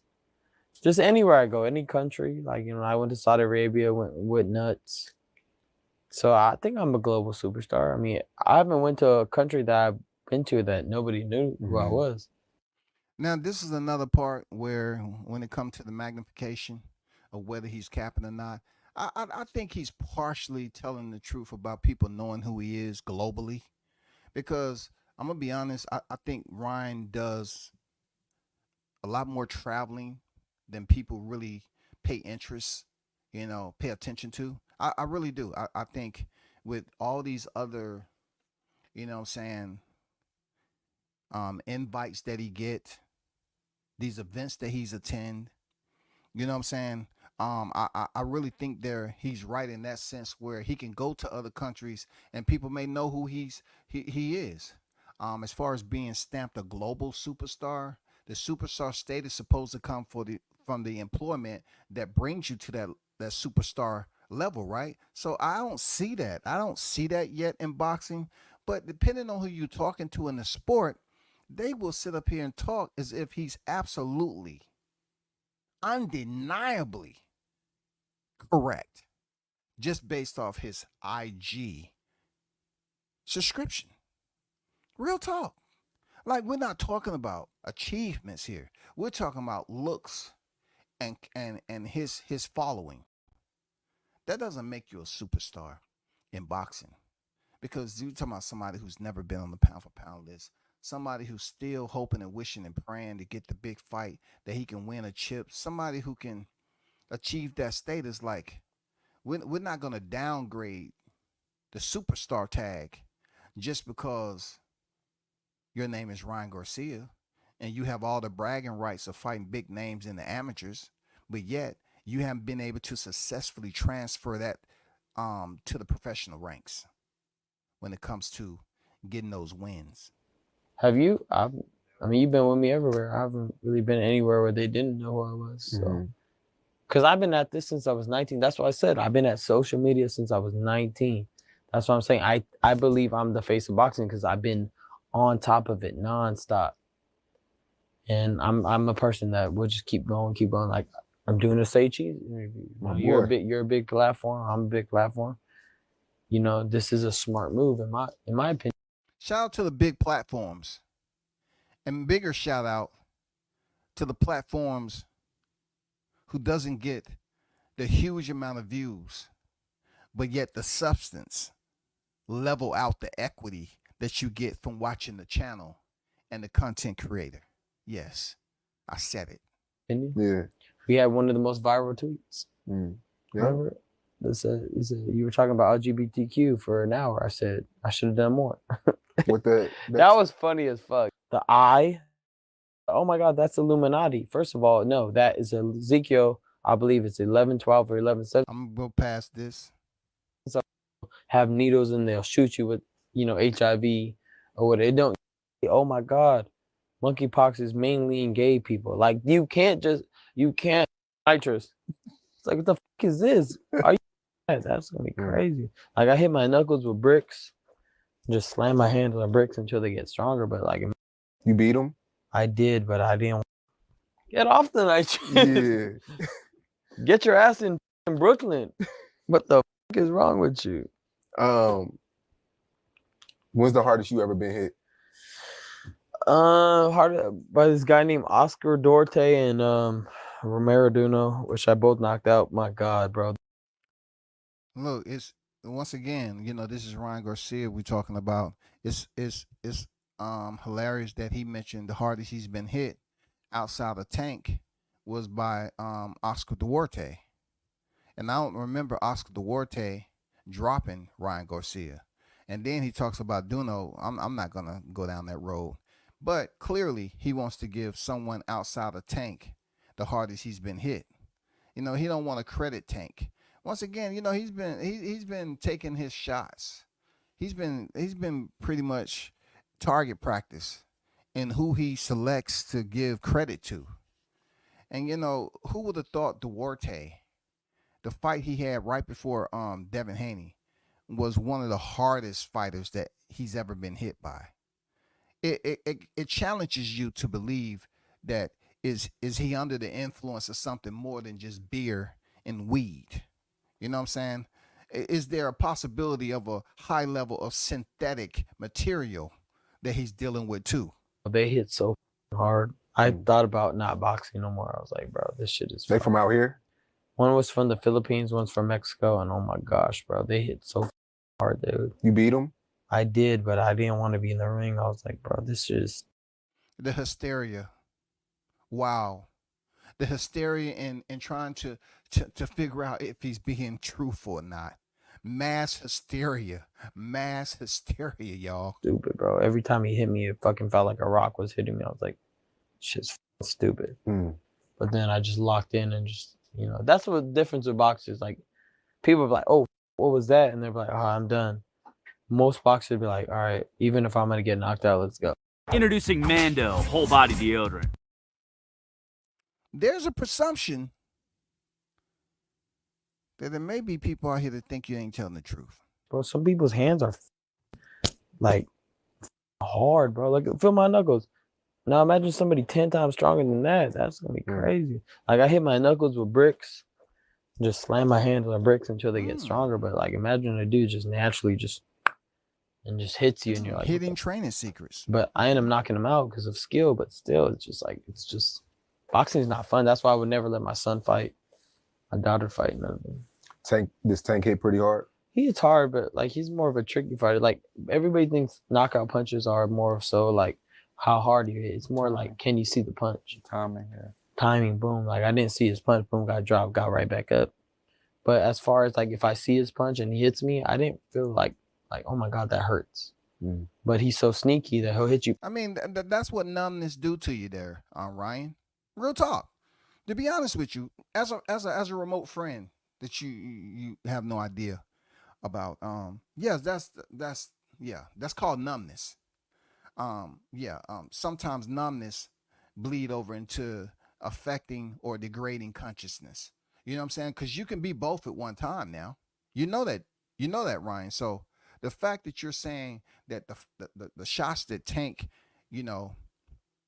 executed and you seen them coming and you felt that they wasn't hard, that's because you was numb and also you was semi-conscious. You didn't see it, you get dropped, So boxing is all about disguising your punch. That's why Mike Tyson said he'll go body and then boom, uppercut. Mike Tyson hit people and then didn't knock them out. Lennox Lewis, he fucked them up, but he didn't get knocked out. If he really was like a one-punch knockout artist, it's all about the punch you don't see. And put you in a position where like, oh my God, I didn't see that coming. So that's boxing. That's how you knock out people. Are you girl crazy? No, I have ADHD. So like, if you're in front of me, I'm gonna like you. That's just like that. And then when you're not in front of me, I ain't gonna like you. I'm kind of just more business orientated, trying to figure out, if a girl catches my eye and like, I don't know, maybe one day I'll fall in love and it'll be different. But as of right now, I'm more business orientated, just focus on that and just trying to, I'm trying to fight because I feel like I'm in my prime. I'm a very good fighter. I haven't met. You're trying to fight, but the elites somehow influence your decision April 20th. Now you're on a year suspension that you agreed and pleaded out. And you did it because regardless if you what you said in court or you proved in court, they can still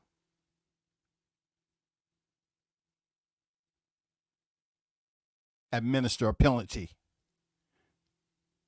Intoxicated or sober, it don't matter. A lot of men that have been able to keep up with me in the ring. And I want to prove it. I'm 26 years old now. And I feel like I'm in my prime. I feel like there's not a lot of men that could beat me in the ring. And I'm trying to prove it. And the stupid ass motherfuckers that ban me pisses me off. But like I said, I just have to have patience, trust in God, and wait for the next move. So I feel like I'm in a limbo state right now. I'm just waiting. I'm waiting to be released again to fight. I'm hungry to fight. I'm hungry to beat somebody up so bad, but I have to wait. What can I do? So how do you manage? I mean, I know you got a lot of friends, a lot of family. I don't know what to do, bro. Some days I feel like drinking. Some days I don't. I'm just so bored right now. I'm bored. Hey, here we go. He's bored. He's a young, rich, you know what I'm saying, handsome man in life. So he says 100 million, 100 million. And he's bored, y'all. Wouldn't you want to experience that type of boredom? Seriously, to all the units in the chat, the hottest chat in the MF gang, wouldn't we all want to experience that type of boredom? Wouldn't you? Wouldn't you want to know what it's like to know, to understand clearly that your account has commas? Commas, y'all. Forget the decimals, commas. And to be bored from those commas. To have pretty much, you know, a dwelling, you know, have a habitat that you always wanted, a mansion or whatever you're living at, to have the toys and your material possessions that you always wanted. Now you are bored. To have access to the ladies and still be bored. Isn't this mass hysteria? You know, these rich people, they mad. I mean, they're bored from being rich, man. Like, come on. Have you ever heard such, I mean, insane? It's compelling, huh? They have all these troubles, yo. It's so compelling. You can write a story. I'm so bored right now. Yeah, you're bored because you're on the set. You're doing a hour-long interview, and you're not able to just really grab that paint, that clear pint, you know what I'm saying? Or get that smoke, that good premium strand. You know what I'm saying? You have to be in front of the camera, and you don't want to really give people the opportunity to collect, you know, some screenshots of you on Say Cheese, because they might put you in a frame smoking some ooh wee. That's the best way I could explain. I'm bored. Yeah, but I'm saying, like, you're the cash cow. You're the guy that I don't really know if you didn't grow up rich, right? No, I grew up 5 bedrooms. I mean, sorry, 5 bedroom, 1 bedroom, 5 kids. A small town of Victorville. My dad built up a shed for me to train in. My mom and everybody put all their money into me, so we would drive far away to tournaments and the followers. So how do you manage? I mean, it's more about engagement. You know, I'm shadow banned right now, but a lot of my videos are still getting 10 million views. So that means out of my 12 million followers, 10 million are watching my video. I don't feel bad now because I'm shallow banned too. You know what I'm saying? I've been at the same subscribers forever. And there's people out here that really put too much focus and zoom in on not understanding that the numbers ain't rising. And you can't say I'm that boring of a content creator to the fact that I can't get no subscribers to get me to 10. Hey, I'm not worried about it. But I feel better now that knowing that Ryan Garcia on IG has 12 million and he's shadow banned. He feels like he's shadow banned.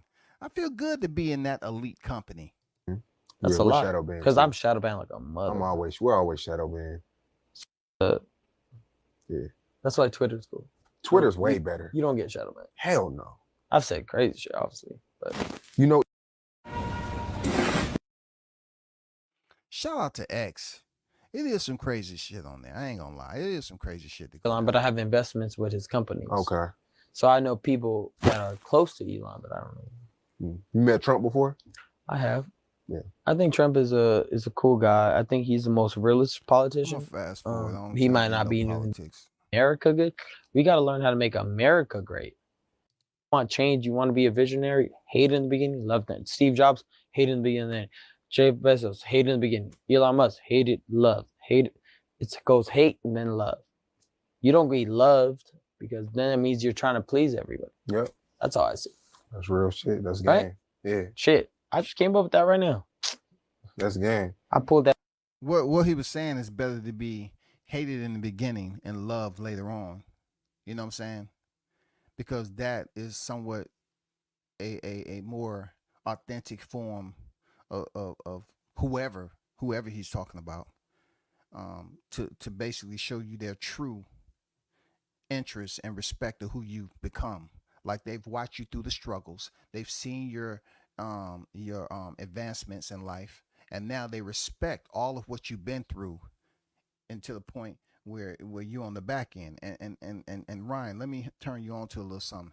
That's called getting older, and people becoming more fulfilled with wisdom, more maturity in life, because everybody gets older. Those individuals that may be hating you right now, they're going to grow old with you. And the ones that's already much older than you are, they're going to get even older. So pretty much they're not going to be giving a damn on criticizing you anymore. And the ones who are still within that age range, all of you getting older. You know what I'm saying? So them starting to love, it just comes with maturity, man. That's all that is. It just comes with maturity. You know, right now you bathing in the light, and you're very popular. Enjoy your 20s as much as you possibly can. Hopefully you'll make it out your 20s into your 30s. But you know, everyone's complexity is different when they're growing up and going through these changes in life. Everyone is different. Everybody's life experiences. When you ask them about frames they remember in life, everybody, you know, not everybody's going to talk about their childhood. You know, it depends on what has affected them the most in life. They say, this is what I remember the most. This was special to me. And right now, Ryan Garcia, you know, he's saying he's, you know, in his mid-20s and he's bored and he's a millionaire. So he said it's better to be hated early and loved later. That together quick. I got a few more for you. Oh, so I meant to ask you earlier, you got all these friends, you got a hella family, you're the cash cow, everybody wants money, everybody needs you. How do you deal with that at the end of the day? I just pretty much say what, like, you know, what's in my books, whatever my CPA tells me what I can afford. I kind of just listen off of that because I mean, but for you, I'm numbers, not a specialist in money management. You know, you should know what CPA stand for. What budget I'm on, or you know, how much money I actually have after taxes. So I kind of just listen to her and just sometimes I go out of my way and be like, all right, I'll give my brother 10,000. Just here you go. But most of the time, if it's salary, I just go off of my CPA. The same thing like Mayweather does. Like, does the person deserve it or not? You know, what are they doing in life? Because Mayweather, he kind of taught me that. Like, you know, he would tell me like, okay, well, I feel like they deserve this, or whatever. You know, see what they're doing in their life. Are they wasting time? You know, why would I give you money if you're not doing shit? So that's how I look at it. Some days do you look at it like, man, everybody wants. I'll be having them days where I just shut down and I'm like, because you're a human at the end of the day too. You just, people depend on you. Some, you know. Well, I just became more of like to myself. I just, even if they message me, they're like, hey, you getting my messages? Even though I'm getting them, I'm just not going to say anything. I'd rather just be by myself, make the moves I have to make. Like I said, don't be a people person. People pleaser. Yeah. I want you to listen somewhere quick. You only do defense and somehow you still win. Check this I out. don't get it. I skipped past it some earlier. fighters avoid him and sit behind the net. There's no point in fighting him. No, there's no point in fighting him. What's the point? I would like to see a pit bull cruise. No, you would have to chase him down and bite him. I think everybody would want to. If I fought him, I would bite his balls off. I would lick and bite his balls off. See what I'm saying? Pit bull cruise. No, you would have to chase him down and bite him. I think everybody would want to. If I fought him, I would bite his balls off. So Ryan Garcia is talking about Shakur Stevenson fighting Shakur Stevenson. He have to chase him down and bite his balls off. And he's making the biting, you know, like he's actually biting somebody. Check out the suspect shit. You know, I skipped over it earlier unknowingly. I would lick and bite his balls off. I think if you were to fight Shakur, if you were to fight Shakur, no Diddy. It was a late pause though, right? No Diddy. If you were to fight Shakur, let me go back to where I was. I just want to put that out there. Be a girl for a day. No Diddy. This the other Diddy. This the other. This like, the other suspect. And they don't even show their pussy. They're just posting. But you know, sometimes. But you know, this is what Ryan Garcia can get away with because he's in an interview in a setting. He is who he is, but he's talking about women and OnlyFans and what they get paid to do. But he also put himself in the OnlyFans. And I'm pretty sure Erica got excited when she heard this. Sometimes day one friends don't want to hear that. Man, I've been knowing you since middle school, Cool, man. where were you when I was hitting the bags for hours straight? You weren't there. I don't get what you know about me. You've been doing your 24 hours. You ain't been doing shit. We got the same 24.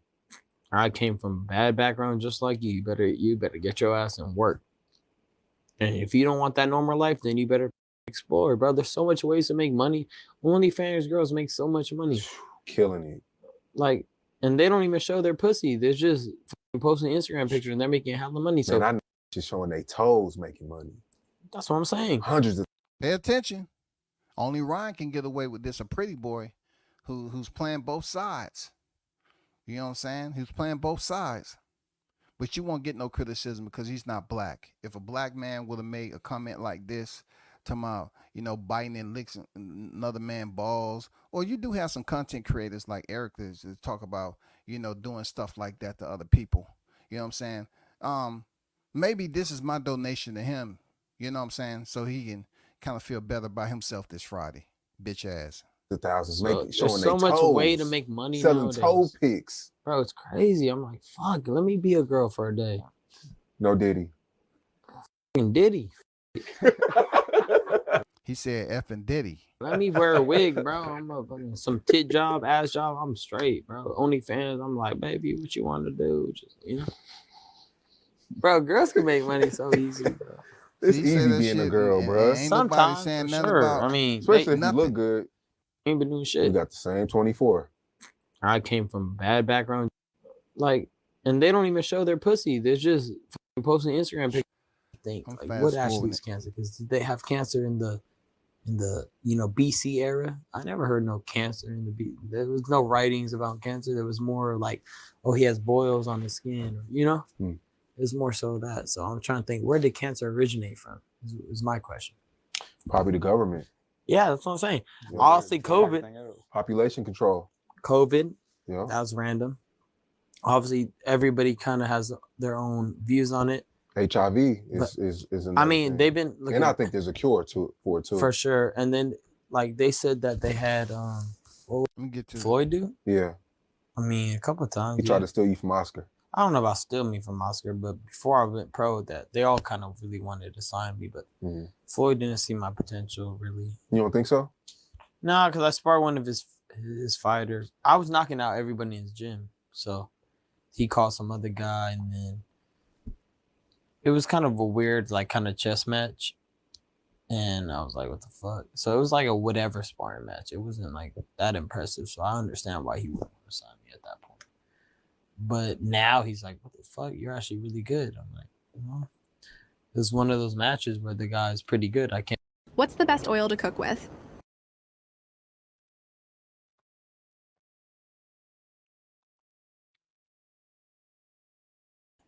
He was fast. He was sharp. And I was like, oh shit. And he was way older than me. He was like 27. I was 17. So I was like, I didn't know how to get to him at that point. I was like, fuck, this is kind of confusing. But maybe that's why he didn't sign. Was it like, do you sparring at them camps? Is that kind of like audition at that time when you're 17? I think it's an audition. So you feel like at that time you didn't impress him? I don't think at that moment I did. It's a solid interview. I think they get into miscellaneous topics, just like a little bit heavier on the back end of this interview. Even though I knocked out everybody in his gym. Except except whoever he brought in to spar me. So he probably knew what he was doing, but I probably would have killed him. But I'm saying, like, at that point, it was like, oh shit, this guy's pretty good. Let me figure it out. He's way older than me, and he's really good. So I was like, okay, and he's giving everybody problems. He gave Tank problems. He's like a sparring champion. So yeah, he's a sparring champion. So it was kind of like, back and forth, but nothing really happened. Did that kind of like make you more motivated that Floyd, just to get Floyd, Floyd's cosign means a lot in boxing. Yeah, so when you're there, you're like, oh shit, I want to impress him. But I wasn't going to go out my way to impress him. I was going to play it smart. I don't want to make myself look stupid. So Oscar believed in me. Oscar seen the potential. So I was like, I felt more at home. Oscar, just because he accepted me and he really believed in me. So I was like, all right, I'm gonna go with Oscar. I wanted to go with the person with belief. Exactly. You know, not a person that has any doubt. So I went with Oscar, but I probably wouldn't have done it any other way because, you know, look at my career now. So it's kind of like, you know, Oscar made Canelo. He's made a lot of superstars. Myself, he promoted a lot of Floyd Mayweather's fights. He did. Little people that didn't they know. He promoted Yanni. He promoted everybody, bro. They just he had problems with drugs and he kind of lost all his fighters because of that. They do brag about taking Oscar's fighters. You know, that's what Leonard Ellerby had jumped on there talking about, you know, we took your fighters. And yeah, unfortunately for, you know, Oscar, he did have a tenure where he was battling, you know, addiction. But, you know, Ryan didn't talk too, you know what I'm saying? He wasn't too belligerent in talking about his drug addiction. But I don't blame him, bro. I don't know what he went through in life, so I can't really allegedly. I can't really judge him. Are you still Golden Boy? Are you still with Oscar? Or? Yeah, technically I am. So how many more fights? I think like 2 more fights. Does Oscar call you and give you game? Like, how often do y'all speak? Oscar sometimes gives me game. Oscar is just a like, who picks your fights? Do you and Oscar to get together? Joint effort. Okay. Joint effort. But I always go against what they say. I just go. Always. I go for the biggest guy, whoever it is. He didn't want me to fight Tank with the rehydration clause. He didn't, or he did? He didn't, and I was like, "Fuck you, I'm doing it." So. See, I'm, you know, bit state of confusion just a little bit because when we was on Fight Week, he was complaining about Tank making him with all the rehydration clauses and everything. So he was putting it off like, yeah, Tank put all these freaking stipulations in there for rehydration clauses and all that. But you saying it's a joint effort on selecting your fights, and you say you always take the bigger fights. So knowing that Gervonta had a rehydration clause in there, you still selected to agree to it. You know what I'm saying? But then but back then you was making it seem like that Tank had put the stipulation in there and you really didn't want to be in this situation. You know what I'm saying? There really wasn't a fight you wanted to take because of the rehydration clause. So which one is it, man? Which one is it? A lot of people, Floyd didn't want me fighting Devin Haney. He told you no? It's like, it's not worth it. I was like, nah, it's worth it to me. Why he said it wasn't worth it? Because he can't bring no money in the table. Dang, Floyd said Devin couldn't bring no money, y'all. You heard it. He said Floyd said Devin, there's no need for you. Don't fight him. Don't fight him. He ain't gonna bring you no money. He's not gonna bring the butts to the seats, man. You know, he's not gonna ramp up the ticket sales. The gate is not gonna be ajar like you think it is. You know, I mean, that's wow, that's crazy. So I was like, I don't care about the money. I just want to beat somebody that they think I can't. Ready to start eating healthier? He don't care about the money, y'all. He just want to beat somebody that they think he can't beat. That's what he said, man. I didn't say it. He said he just want to beat somebody like Sean we don't O'Malley, think he maybe. can beat. I think Pitbull will bring a lot of money, right? You think so? It'd be good money. Yeah. I It'd think it'll be more than Devin. It'd be like, yeah, a little bit more than Devin, I think. Way more Mexican support. Yeah, but now that he lost, it's gonna be hard to make that happen. I think he still might. I think he still got it. You think so? I think so. Yeah, maybe a lot you're of right. people think he won that fight. Yeah. See, this should be a lesson to you all, the listeners per se, not anybody in particular. But if the sandal fit, you know what I'm saying? They're saying Pitbull, even though he lost again, he still got it. I just don't see that, you know, going from certain fighters. Real talk. You know, these fighters are taking one loss and fans are just discarding them into the dumpster. You know what I'm saying? The dumpster is not too far off. They're throwing them away, man. But, you know, Pitbull has lost the Tank via decision, and he lost the Rayo still via decision. So I'm like looking at this like his stock has to have plummeted a bit. And I don't think too many people are looking for Pitbull Cruz, who was clearly outboxed. Now, would I like to see a rematch between him and Rayo? Yeah, for sure. But as far as him still holding that same type of value he did heading into the Rolly Romero fight, coming off the Tank loss, but they said a star was born tonight. Nah, I don't think he has it. I would love to fight him, but again, for him to accept that, that's like accepting a knockout. He wants to get cashed out. Because I will knock out Pitbull Cruz.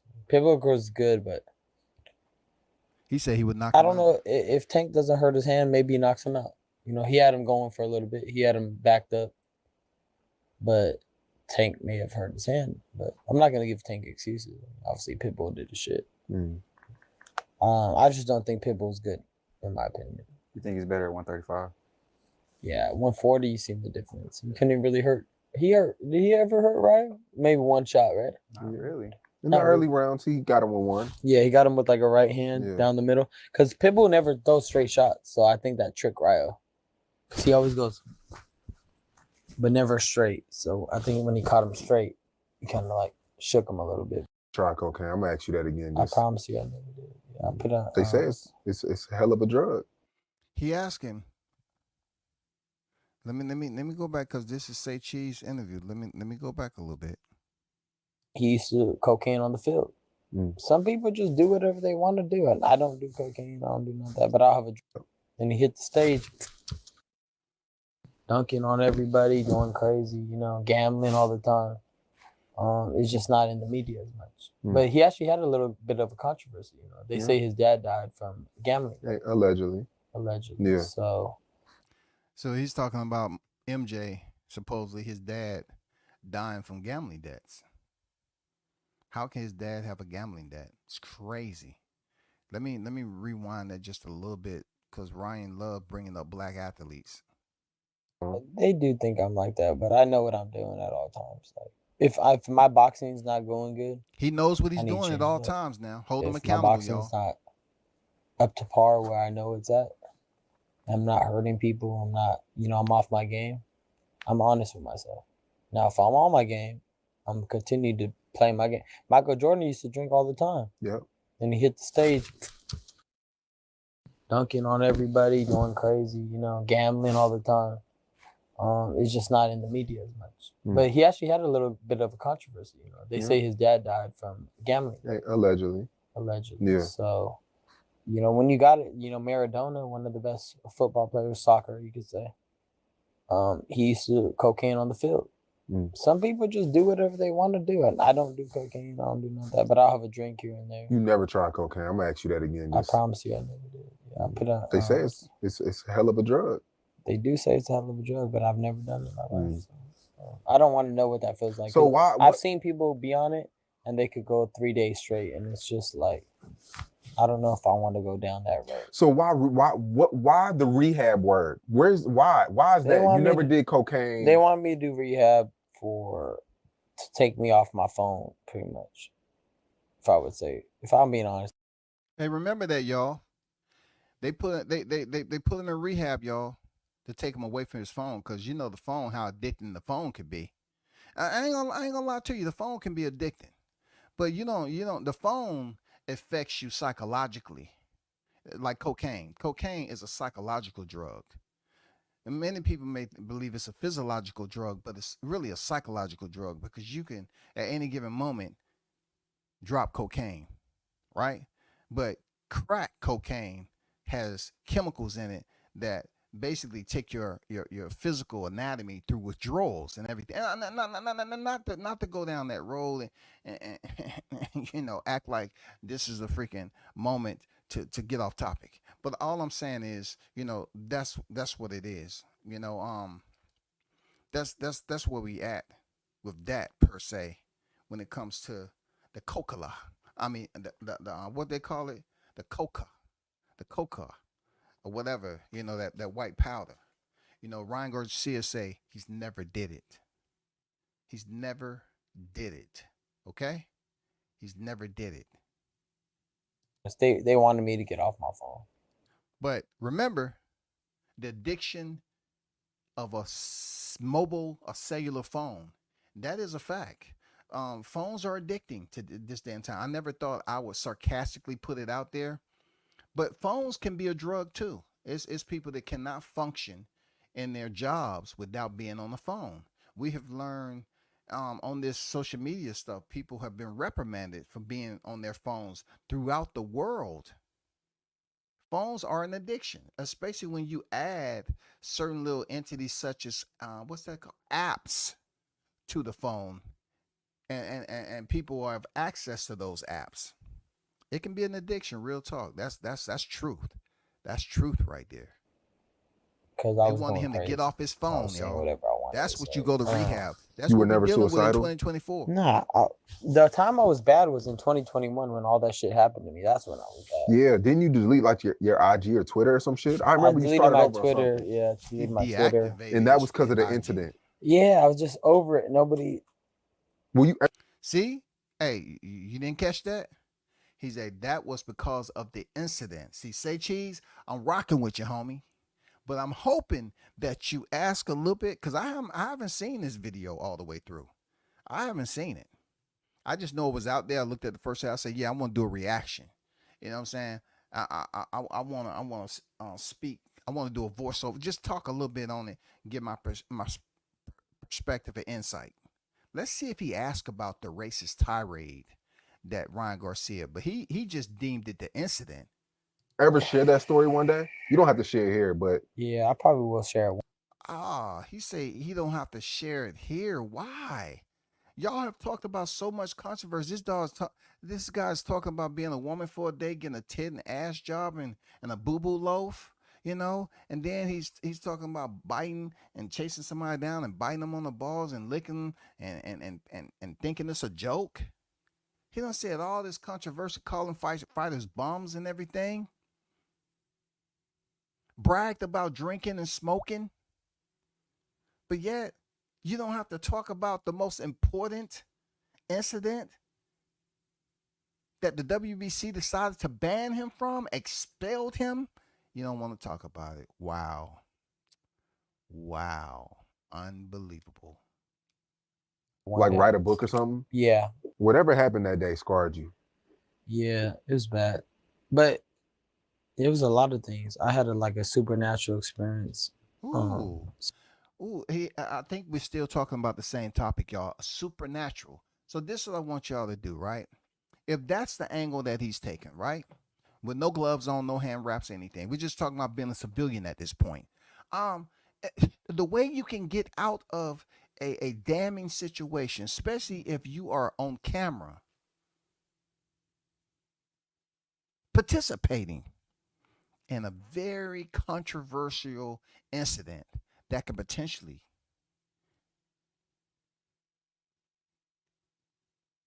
have you on the unemployment line.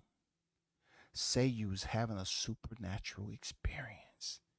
That is the way you relieve yourself of all culpability. Put it out there that you was having a supernatural experience, y'all. That will relieve you of any culpability of guilty. Guilty as seen on camera. That wasn't you. That was your supernatural experience. Spiritually with God. I think I said this on the Breakfast Club once. But I had a supernatural, spiritual experience with God. And at that time, I wasn't even drinking at the time. I was 2 years sober, a year and a half, 2 years sober. So I wasn't drinking. I wasn't doing anything. I just beat Luke Campbell. And these spiritual things just kept happening to me. I kept having vision. I would know what everybody's saying before they said it. I would have numbers were connecting in a different way. And I was like, God. Hey man, go with the supernatural experience. He's talking about, he had a connection with God back in the Luke Campbell fighting calendar date, you know what I'm saying? Way back then. But that supernatural experience, I don't know what happened to his tandem with his religious tandem with the Holy Spirit. I don't know where that particular spirit was when he went on this racist tirade, but he's been given a therapeutic exemption, man. I don't appreciate that, man. The interview is great, man. Real talk. Up to 176K views. Salute. I don't have no, but that one part, I would have loved for that part to be asked, because instead of it being 176, it'll be damn near at 1 million. If he would have spoken on that moment where he said what he said about the blacks, because you are a black interviewer. You are a black man in society. He said this containing to black people in general, I guess. It would have been great to hear what his thoughts was. Who am I? And then I had a supernatural experience with God that took me for like a loop. I was like, oh my, what just happened to me? And then I asked my dad, Dad, is there such thing as like visions, some type of like where you can see the future? He's like, yeah. Hey, his pops at the time said, yes, son. Cocaine's a hell of a drug. I always have little visions when I'm at a certain level. You know what I'm saying? Yeah, that's what Rick James was talking about. You're going to have a lot of hallucinations and all that shit. Yeah. Just go to a safe place, sit down, and let it wear itself down. You know what I'm saying? Let it work itself through your system. And then those visions will soon dissipate and you'll be good to go. There's epiphanies and there's things that happen. Because after that night, I was slapping myself. I thought I was dead. I looked in the mirror after I went through this thing that happened to me. And I'll go into it more in detail later. But I was like, Dad, I don't know what happened to me. I was like, I don't know. I just don't know what happened. It's like I experienced something. And it's like God called me to have some revelation. And it was powerful. It wasn't like a normal thing. It was like a real thing. Like my phone was like, it's almost like my phone was coming to life. And I was like, what just happened to me? And I was like, I just won my fight and I was happy. I was like chilling at the house. Nothing was going on, but I just felt this sense of power near me. And I just wanted to understand it. And then I got the answer and I was like, oh my gosh, that just happened to me. And then at first I was like, okay, God was speaking to me. Okay, it happened in the Bible before to other people, so maybe it happened to me.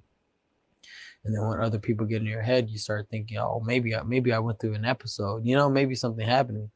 So, do they have horns, those people that's in your head? Did you see, what type of head? I mean, I'm just putting it out there. I'm not trying to assume anything that right. You start thinking that, and then my brain got confused, and then I fell into like a deep depression of like trying to understand what it was. Like everybody else had doubt, but I didn't. But then they made me doubt, so it kind of confused me, and then I kind of just became depressed, like I said. And then I didn't. How can humans, people, when you're saying you're having a supernatural experience, make you doubt anything if what your belief in is in your experience? It basically trumps everything. It supersedes anything that you can possibly experience coming from an individual who's considered a non-spiritual being. You know what I'm saying? The deity in it all. I'm just curious there, Ryan. Where were you drawing this power from? Where were you drawing this moment from? This supernatural experience, the phone and all that. What was going on, man? Did you have your, did you just get out the shower and you stuck your hand into a socket, a plug or something? I mean, what happened? Did you get a jolt of electricity? Did something malfunction? Was there faulty wiring somewhere? Did you survive one of your female friends throwing a toaster in the freaking shower while what happened? Is there a moment that you're not talking about, bro? They have no memory. It was weird. For like a year and a half, like I would say something, I would forget what I said. It's like, what the fuck is going on? Seems like a hangover to me. And then slowly my memory started coming back. And then I was like, oh shoot, this is weird. And then I even went to like a therapist. I was like, do I have dementia? And the therapist like, you're far from dementia. We just recorded your brain. Your brain is moving fast. And it's connecting on like, all the cylinders. And I was like, okay, then what's happening to me? They didn't have an answer. And then little by little, God just kind of lifted it off me. And then I went back into boxing and I started having the career I have now. But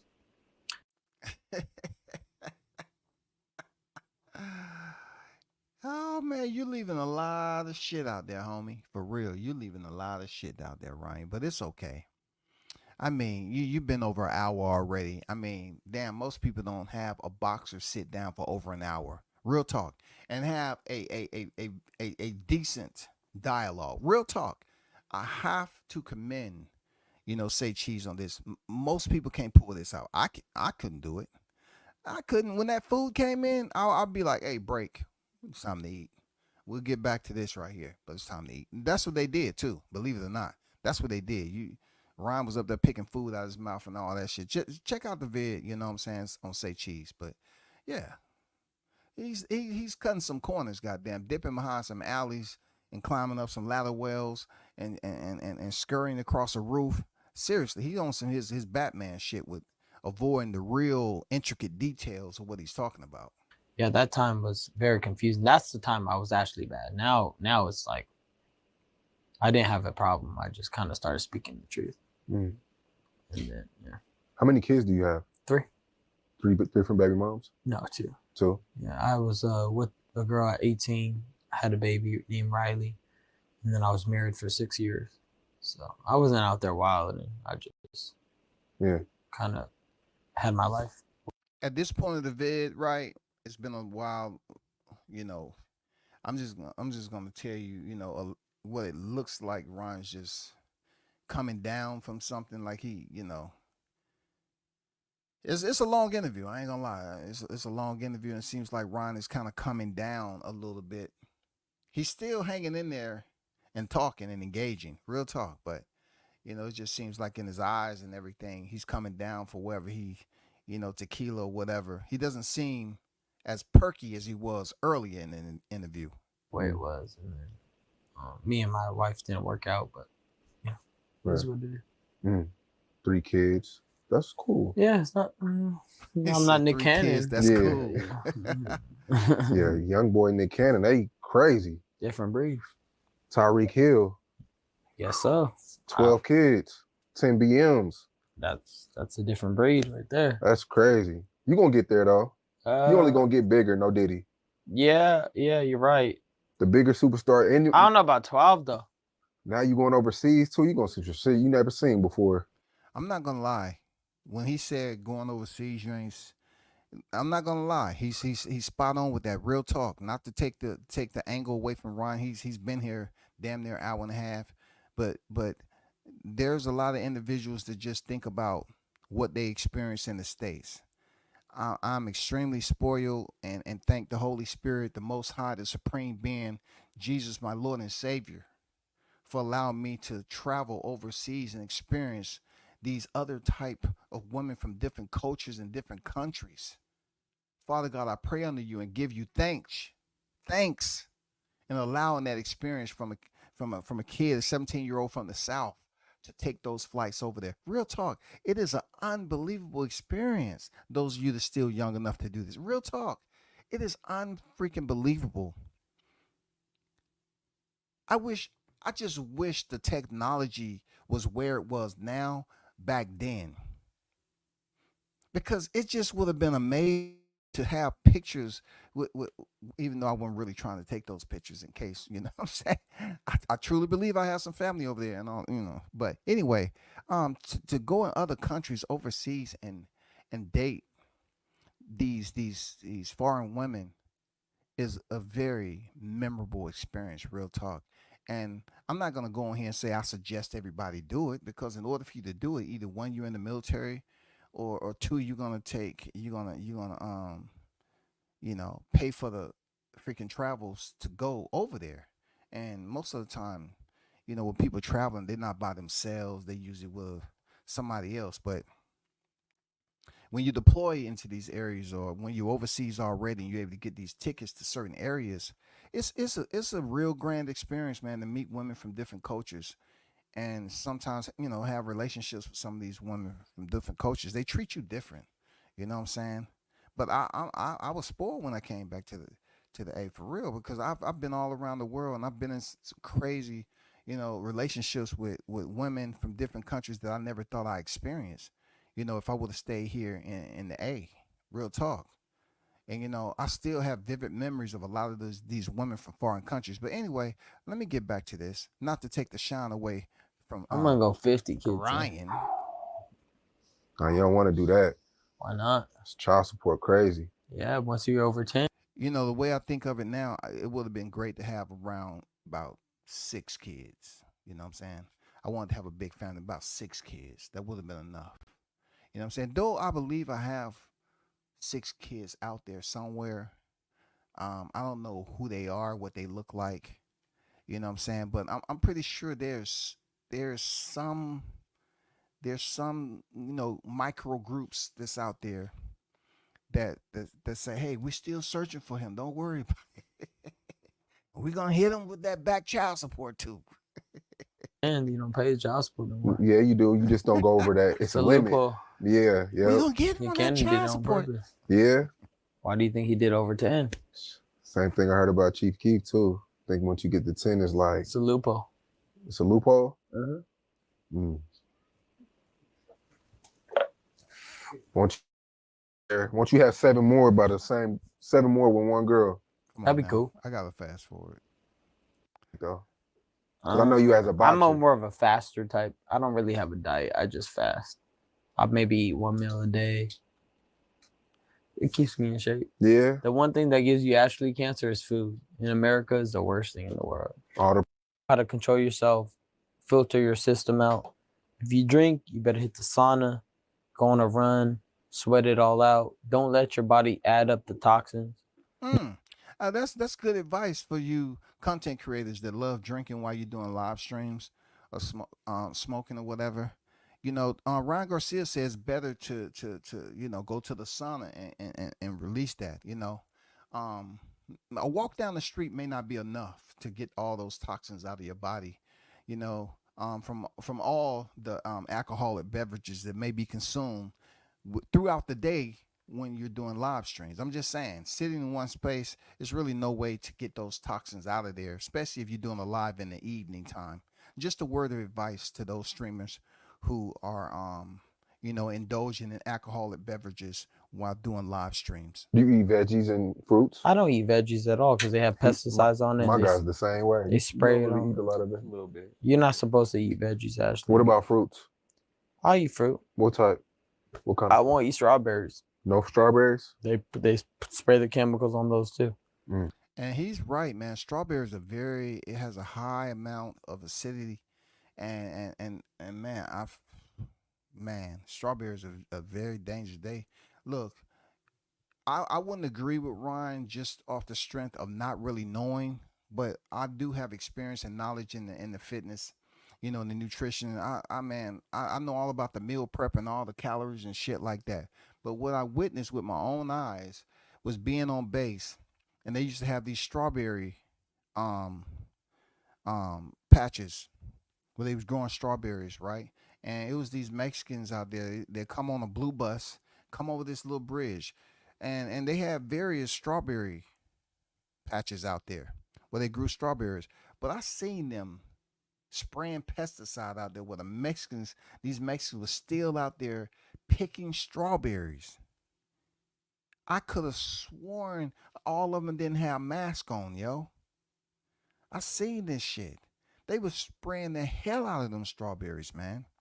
While them Mexicans was out there picking the strawberries over on the West Coast. Crazy, man. So more pineapple.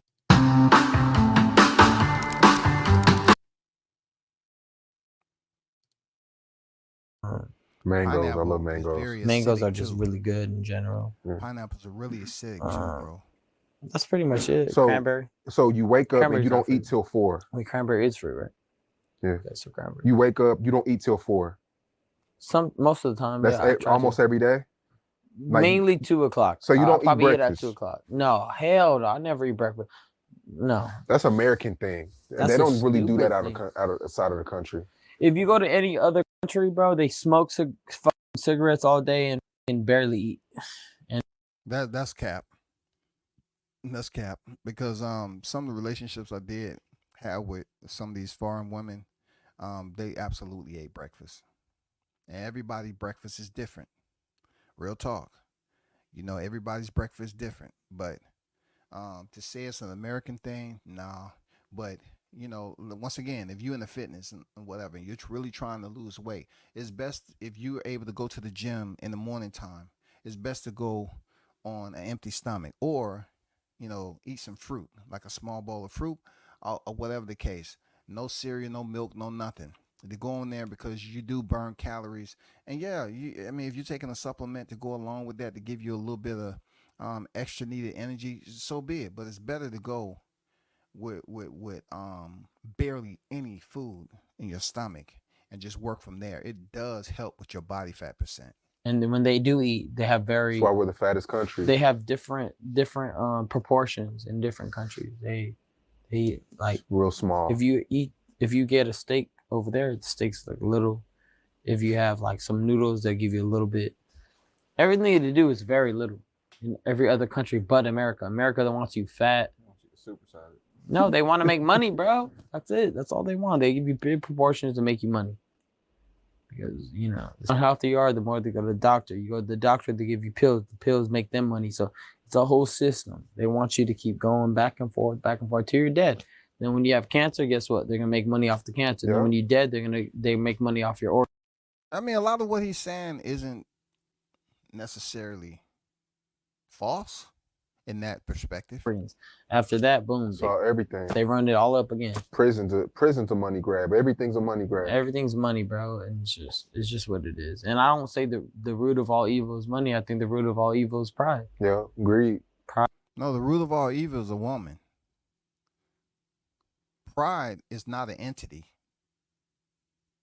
Pride isn't an entity. Money is an entity. They used to say the root of all evil is money. But I say the root of all evil is a woman, because they have such a special gift that if it comes down to them manipulating any situation where it requires them to get money or to come up out of a situation, a woman has extreme amount of power that certain people underestimate. I'm not saying they're the root of all evil in a negative way. I'm just saying they have many areas where they can take full advantage of a situation if they're smart.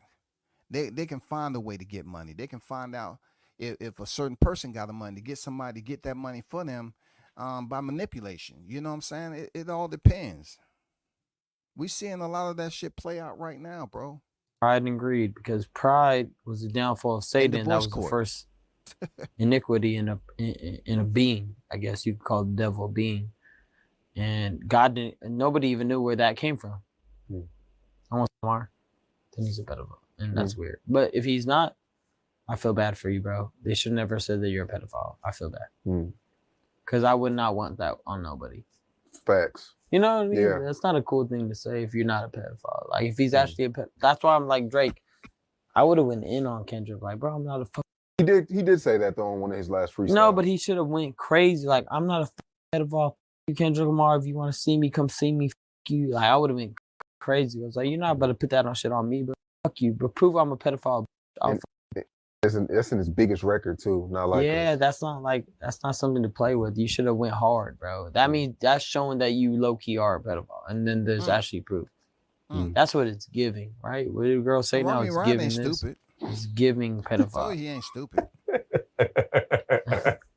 Right? Don't they say that? Don't they say that?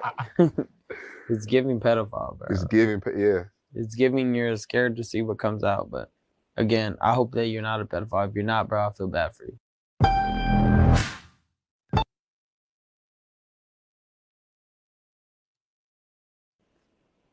Right? Yeah. Shout out Drake. I mean, he does have the most streams. Yeah, the internet opinion is a lie. 100%.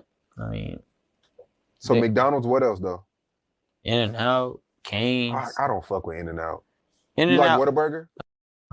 Obviously, women should submit, not in a bad way, but once they submit to their man, it's actually going to uplift them if they have a good man. If they don't have a good man, then it's just going to be controlled. So it's a whole thing. Yeah. No, I asked you that. You got to understand the dynamics of what God wants. Yeah. If you do, then you understand you being a peaceful life. Right. And I asked you that because I keep asking you about your diet, because sugar is the biggest drug ever. Right. Like we're hooked to us as Americans, we're hooked to that shit. We always soda. You don't drink soda, right? Sometimes when my stomach is hurting, I'll have a Coca-Cola. Cause when you're nauseous, for some reason Coca-Cola makes it not nauseous. I just learned little tricks. I don't know why. Cause everybody thinks when you're hungover you need water. No, you need glucose. You need sugar. Like glucose is sugar, but you need That's a fact. He's not lying. Because it's all neurological when you're hungover. So you got to find ingredients that can manipulate. It's all about manipulating, what is going on with you neurologically in your brain, because it deals with chemicals. It deals with, when you put stuff in your body, it absolutely deals with liquids and chemicals and different little proteins and, sugar and all them fatty acids and all that shit. When you drink water, a lot of times you just feel worse. So if you hungover, don't just sit up here and pound water because you dehydrate. Get a Gatorade, get a Powerade. Eat some Snicker bar. Get some sugar in your system.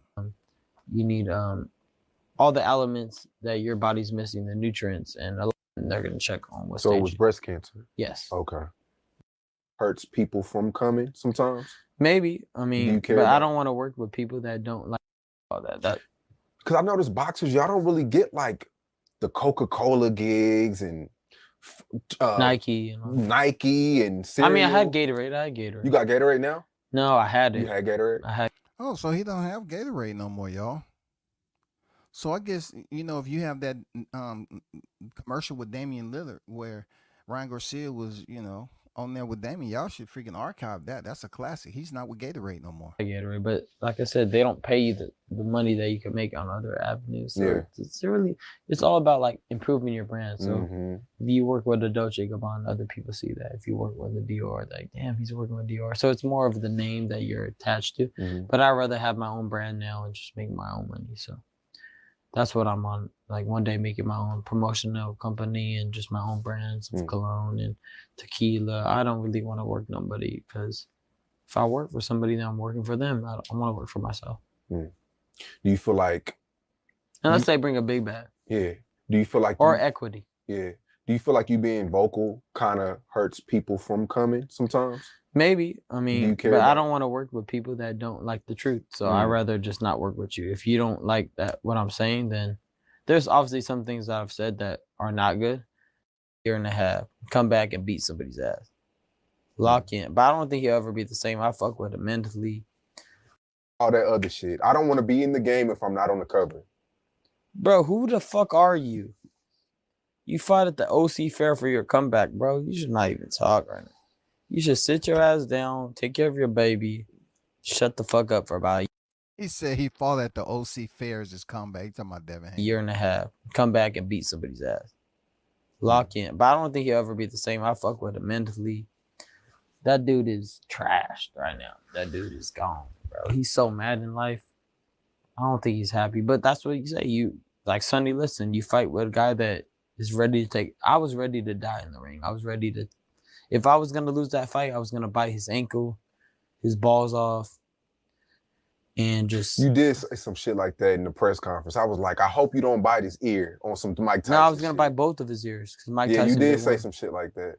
That's when I thought you was crazy. Remember NGQ? I don't think you crazy no more, though. NGQ. Doing what I do. All white. Looking nice. Okay. That's the shit I did think you was crazy though for a moment. Nah, I know everybody did. I mean, they had me as an underdog. What was it? 200 to 1? No, it was like 10 to 1 at one point. Yeah, it was at one point. It was numbers. Whoever won bet on you that night got a bag. Yeah, people come up to me every day like, bro, you made me a bag. Thank you. And some people like, man, you made me broke. I know Vegas was pissed. Ooh. They hot. They had to pay a lot of money. Bro, my God. And the private bookies too, they probably got cracked. Everybody got cracked. Because nobody's betting money on Devin to make money. Yeah, they're gonna bet on me. Yeah. They all got cracked. So. You got any questions? Nah, you mentioned your who you look up to, Pacquiao as one. You got any others? Floyd, Oscar. About Looking stupid. You got any like superstitions before the fight? If I'm not aligned to the truth, then I will lose. Like in my life. So I already knew he was done. And I looked at him, I was like, I'm about to knock him out. So I did that. So that was cool.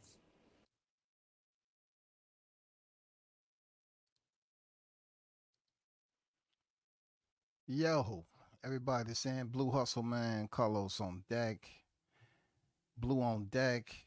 Conquest on deck, man. I see y'all. Haynes Legacy on deck. OG Mr. Golden on deck. Sir Senior on deck, man. OG Bruce Golden on deck. Latch Puma on deck, man. I see you. Anthony on deck.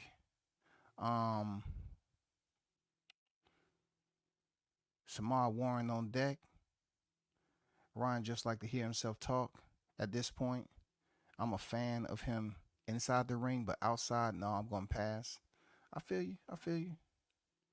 Shout out to News by Shaw News Sauce Experience in the building. Team Tucker official on deck.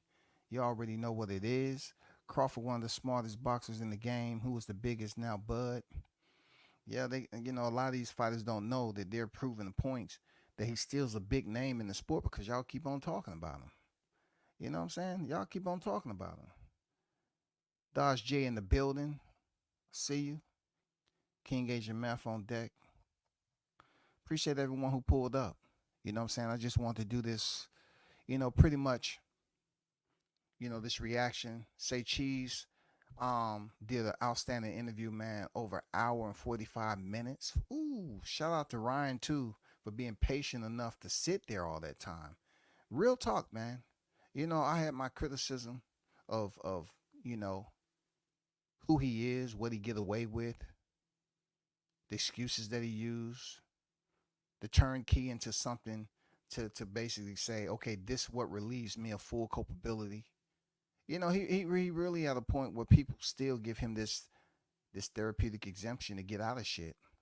But on the other hand, he did bring up some good information. Just to stay there that long, even though the video was edited a bit, he's probably there longer than this. But when you're talking about on site, an hour and 45 minutes, that's a long time, y'all. That's a freaking long time right there. But shout out to the hottest chat in the MF gang. You know what I'm saying? I'm going to leave y'all with one video. And if you know somebody out there that's capping, you know what I'm saying, be sure to give them a shout out in the most direct way. I want you to be healthy because you ain't whooping my ass, period. I don't care what you saying on this line. You can't even go one round. How many rounds you want to go? You want to do 2 minute, 3 minute, what? Or you just want to do one open round? What do you want to do? Doghouse. Nigga, please. Doghouse. Nigga, you better get your cardio for some doghouse.